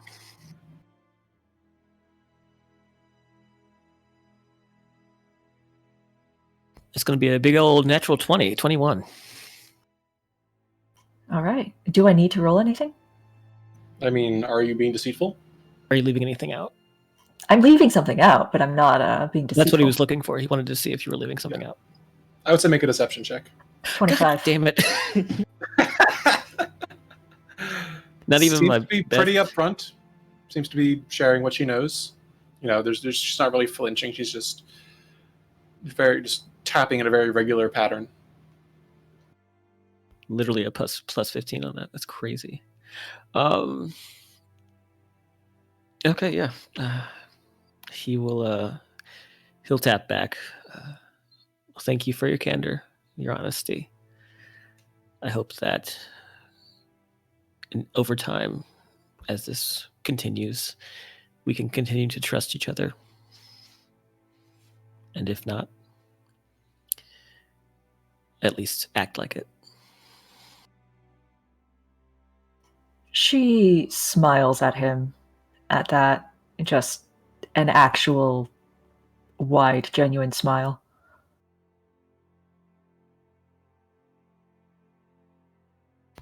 Rockton, you got some wine on your ship, by the way. Yes, I know. I suppose it would be out of character if I were to ask Erthrindir to take care of that. Yeah, probably.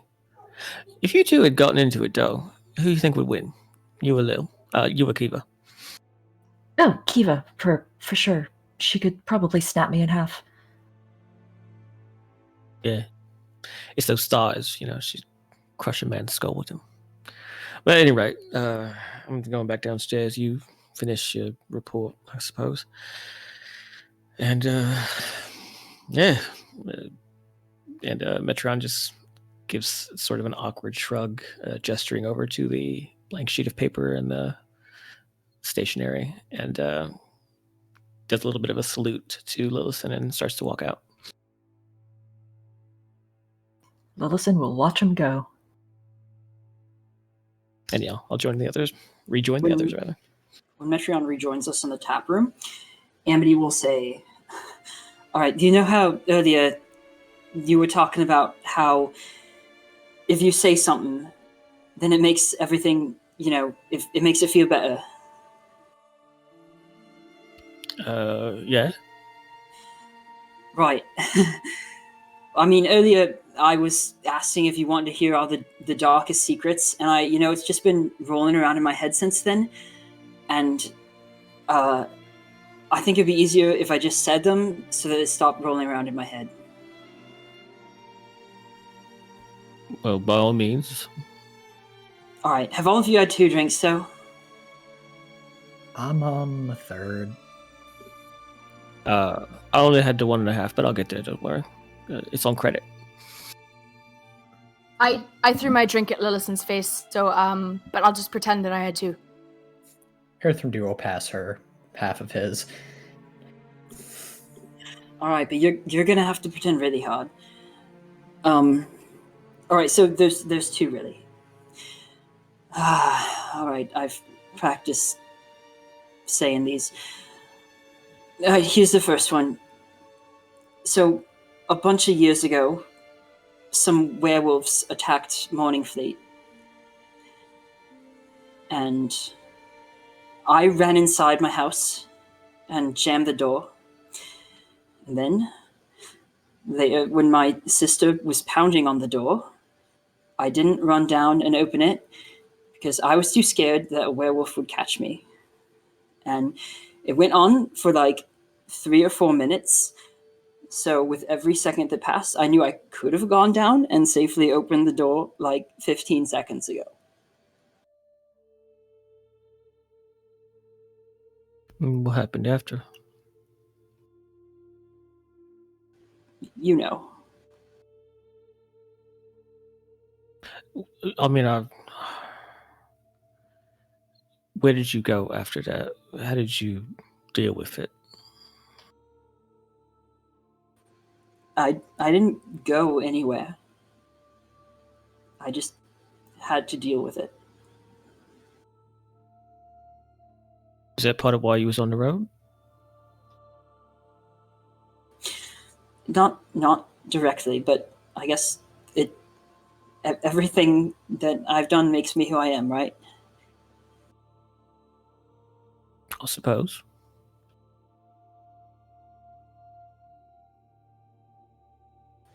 All right. Well, the other one, and you're gonna have to pretend really hard for this, Kiva, that you've had 2 drinks. Well, I mean, I hope I wouldn't do this now. I mean, who can say? But back in Dead House, when you, Kiva, were offering to sacrifice yourself on the altar, I didn't say anything because I secretly hoped that someone would do that so that we could leave.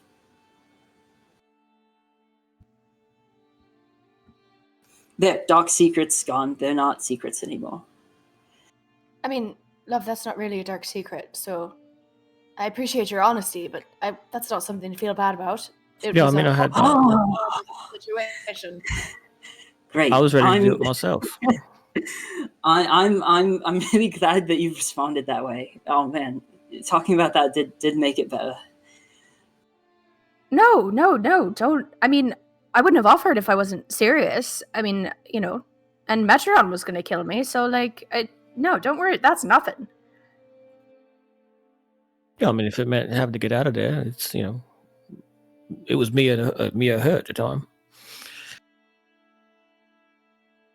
I mean, I don't know if I'd be as. And he starts to look over at Kiva sheepishly. I don't know if I'd be able to make the same decision so quickly now. You're welcome. Well, you know, thank you, but I also say, you know, Ez doesn't want me to do this anymore, but you know, there's some habits you can't break, and always if it means you guys getting out over me, I mean, you know, that's not a question. You guys have lives and love now, and she's like looks at Amity and Earthendeer and like, I want you to be happy, and if you know, if it means that I have to, you know, make sure that you guys are happy, then it'll be worth it. You know what I'm saying? Not in the way that it was in Death House, but you know, I care about you all, and that's it, I guess.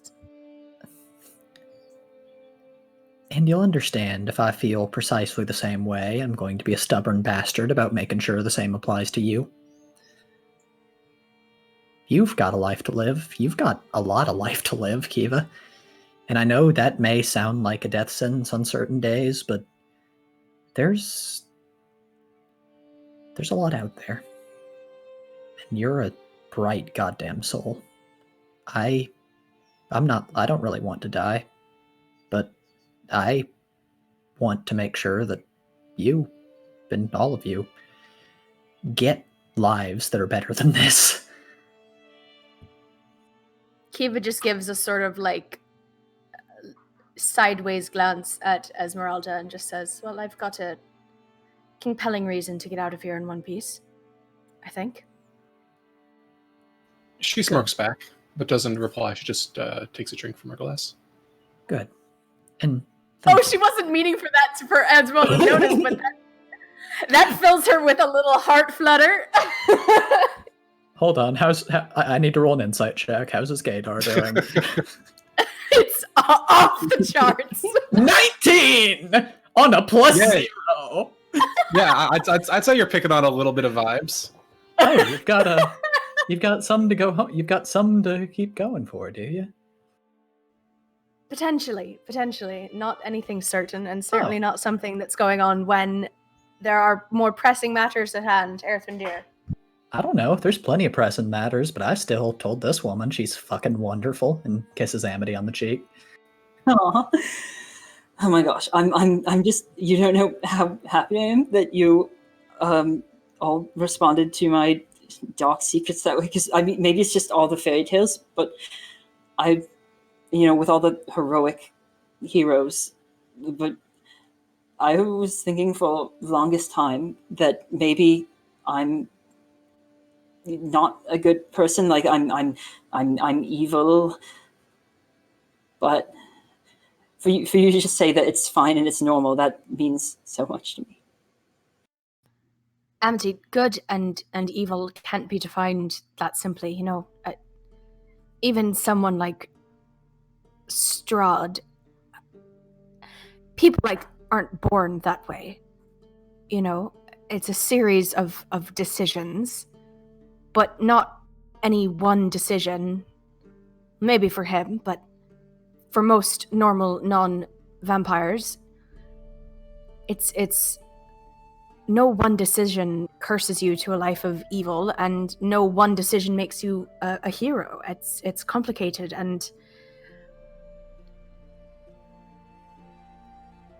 knowing you the way I do now, sometimes, yeah, you have to make choices to survive, but that doesn't make you any less good than you are, or kind, or noble, or smart. You've been a bright spot for all of us, especially Earthendeer, but all of us here. That's goodness, that's kindness, and that's you. Your Amity.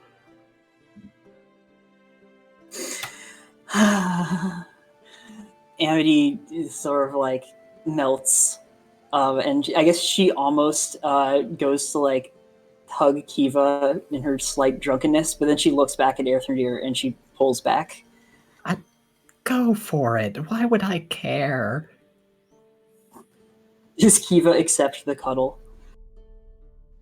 Yeah, of course she accepts the cuddle. What is this? Just a few seconds of a little melting with a little bit of tears in there. And then downs her glass. Is Truffle still curled up in Metreon's lap like a cat? Yeah.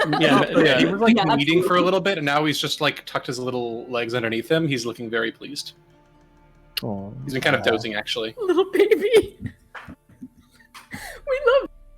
It is something to watch a full-size pig be curled up like a cat. Oh, isn't he? He's pretty small, right? He's still. Yeah, no, but he's still a boy. I thought he was like a teacup pig. Yeah, that's my headcanon. Well, that's up to Linus, but regardless, Esmeralda eyes her glass, downs the rest of it. Hi, Zen. So, from what I'm hearing, we've probably got a bit of a day tomorrow, yes? Yeah. We talked to the bird. Well, assuming it won't mess anything up with our plan, I might head upstairs myself then and take some time to rest. Good plan. Go sleep. You deserve it. You're a legend, a rock, just a real stunner. All right, you. And she sets it down, pats you on the shoulder, and makes her way upstairs. She's so cool. Do I get to be that cool? I need 3 swords and a cool wand and I don't know. Yeah, well, maybe when you're resurrected, when you die, you'll come back as someone cool. Oh, shush.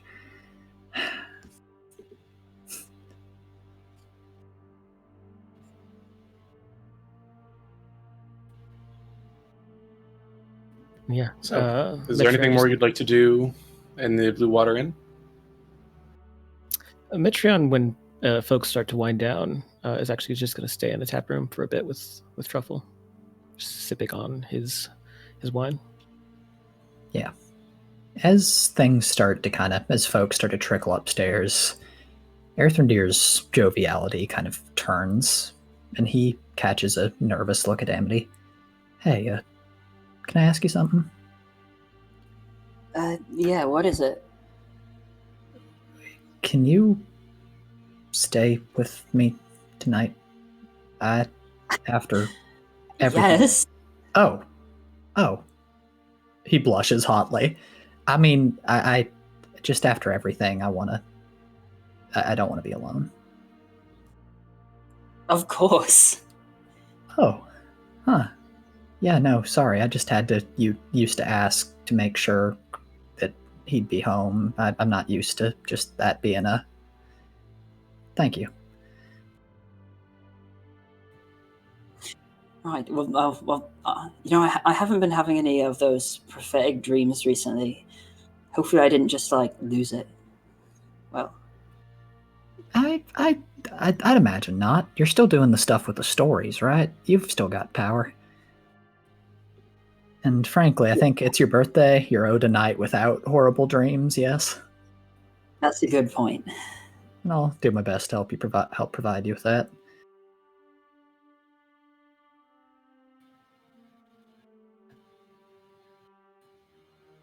Which I wish I could do. God, I need to work on that spell.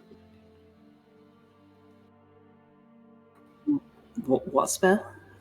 There's a thing that some bars can do that means they can send dreams to other people. I'd been planning to learn to cast that so I could, as a nice present when I knew you need some sleep, I could replace whatever horrible dreams you're having with a nice one so that you could have a bit of a better time. But I don't think I'm going down that path anymore. I don't think I'm going to be able to learn it. All right, don't worry. Don't worry about that. I can handle my dreams. But Yeah. you're going down a more cooler path. Aerith kind of looks at her. Well, while we're saying things that are getting it out, he reaches into his bag and pulls out the 6 little scraps of paper, which he lays out on the table. And I'd say anyone who's still down here, Metreon or Kiva, would be able to see this too. Yeah. I lied to you a bit earlier during Kresk about that magic armor spell. I've been trying to learn to be a wizard.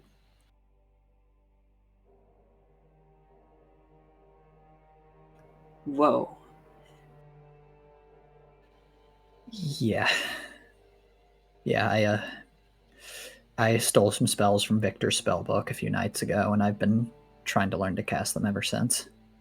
You saw the result of that with the fireball this morning.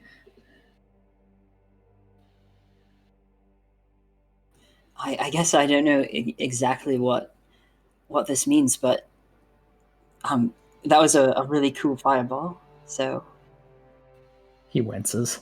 Thank you. I don't expect you to. It means more to me than it probably will to any of y'all. It's just... I guess I just wanted to be honest about it. If I'm gonna change my path and betray my old principles in the aim of getting us out of here, then no sense in hiding it. But thanks for being nice about it. I don't know why I would be mean about it. I mean, it's a big undertaking. It is. Just more that, whatever. I guess, of course you don't care. Why would you care? I guess I just imagined that this kind of path I was on, the whole idea that I was only using magic in a way that would never hurt anybody, that I was so careful, that me straying for that would be a bigger deal. But I care. I don't just not care about what you do. Don't take it that way. No, that's not what I mean. I mean more that, I thought that's why folks were... I know that I know this is silly, bear in mind. But I couldn't help but think that, like, that's why folks were okay with me. That I'd just always work hard to make sure that I never hurt anybody as best I can. It's just kind of like... I guess it's finding out that you've been staying indoors for 3 years because you're afraid if you're going to help people catch a terrible disease, but then you step outside and there was never anything at all. That I could have just, I didn't need to worry about all that. It's like Kiva said, you don't gotta be good every step of the way. You've just got to do the best you can.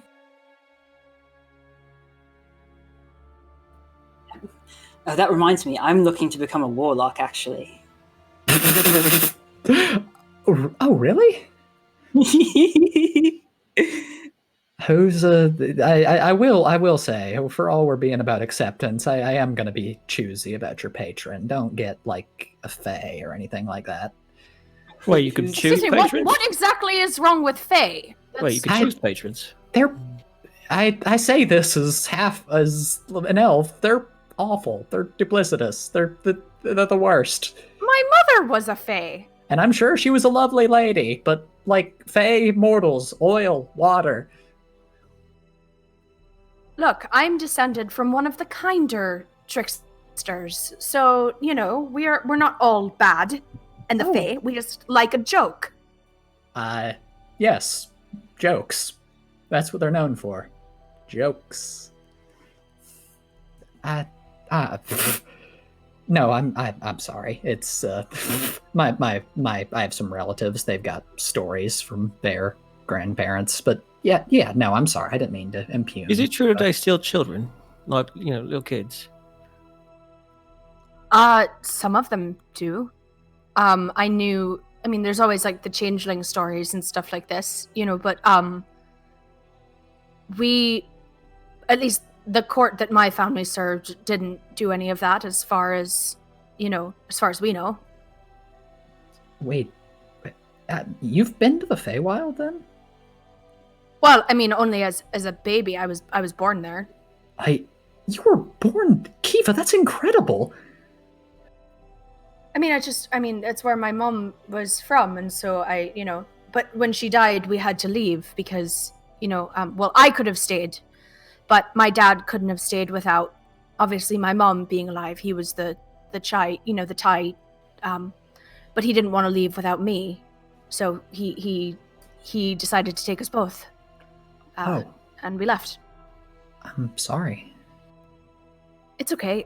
He always told me, one day I could go back. I have a home there, my mother's home, and my family, obviously the extended family. But I mean, I'm not sure how to get there. I'm not even sure how we left, so it's not really something that I ever really put much stock in. Well, I can help with that. I know a lot of very smart magicians and a lot of very dumb magicians who happen to have tremendous amount of skill, unfortunately. I can get you in touch with some people. Yeah, if I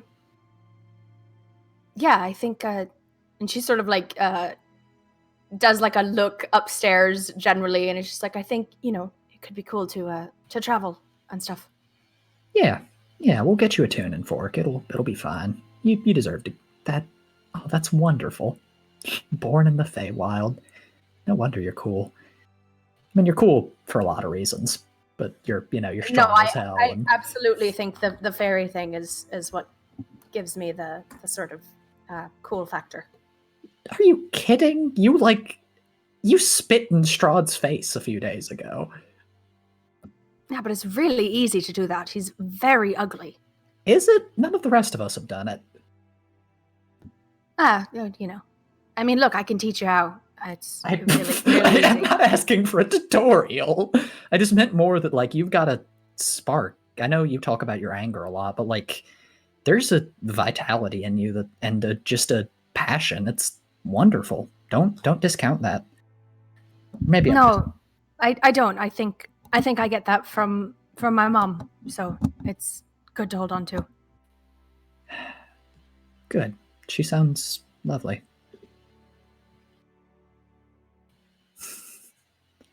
And now you see why I don't drink very often. 3 cups in, and I start getting everyone's family histories. Lightweight. Shh. Look, Metreon, it's been like 50 years. Give me a break. The liver's had time to heal. Yeah, Metron gives him a little bit of a half smile and goes back to the wine. Kiva would probably actually turn in after this discussion and just sort of head upstairs, giving everyone a nice, pleasant good night before she departs the tap room.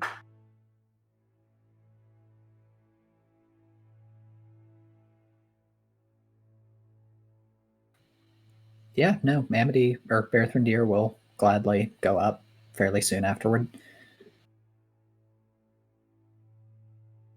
Yeah, Metron Okay. will watch as you guys go up, but he's just going to stay down there and drink till he passes out in the tap room.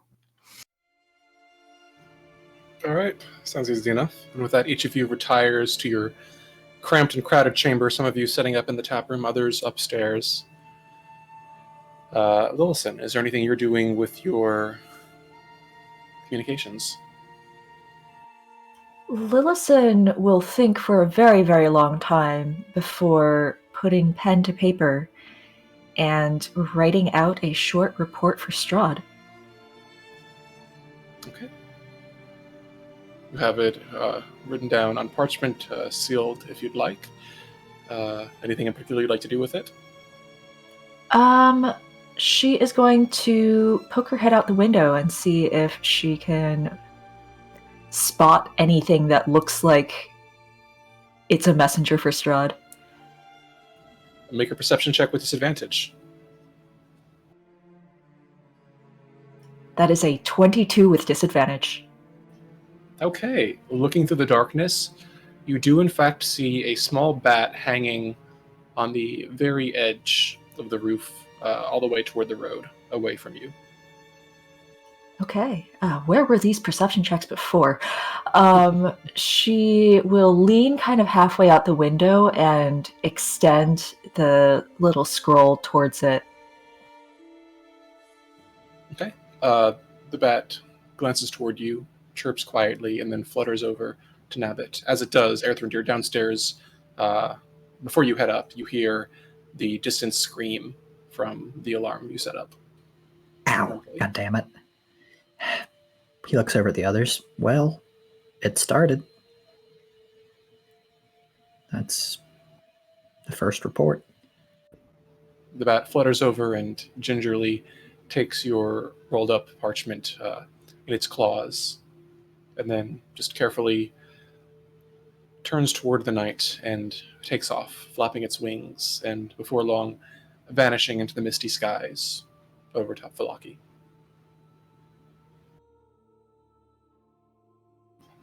It's not long after that you hear footsteps coming up the stairs from below, and the others who've chosen to join you in the chamber come up as well for their night's rest.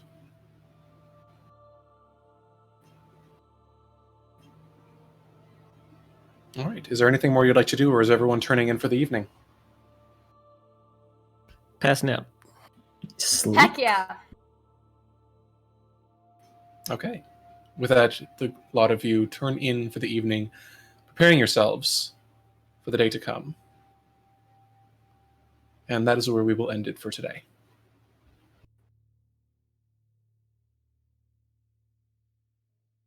Another wholesome adventure. Just an easy day, really easy session. Yeah, family friendly, PG. Yeah, it's good. Just, rainbows those and things. unicorns. We're like a Lisa Frank painting just come to life. Yeah, exactly. That's exactly it. I am amused we've now ended 3 separate sessions with all of us getting just wasted at the Blue Water Inn and going to bed. Excuse me, all? Most of us. That's what Chris Perkins actually intended for this monologue, or for this module. Mm. That's what he wanted. Unfortunately, it's the last time you'll be able to do it. Yeah. Have we figured, actually yeah. consumed all the wine? They didn't have much. Oh, but I there's feel a bad. new gem. How long will it take to turn that gem into more wine? 10 Why years? don't you ask? Well, we'll have to see. We'll handle it in Kiva can purify the ruined wine, though, now. You mean the So- wine that Davian threw out the second he realized it was poisoned? Well, that's on Davian. That's not Kiva's fault. Yeah, exactly. He Anyways. shouldn't have been so hasty. Someone take the water into wine spell. I don't know what it is, but I'm sure someone could do it. And we do have a means to get wine back to Barovia. It's just weird. Oh, speaking of wine, can Lilson get a quick prestidigitation from Earthreader when he comes up to He doesn't clean the know wine that off her glass? spell. He doesn't? No, he hates that spell.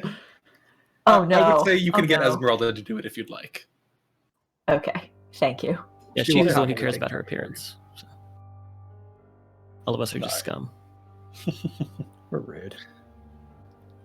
Beautiful. Well, thank you to everyone for joining us today. As always, we will see you back in the mists next week. Until then, let the truth shine light into dark places, and take care.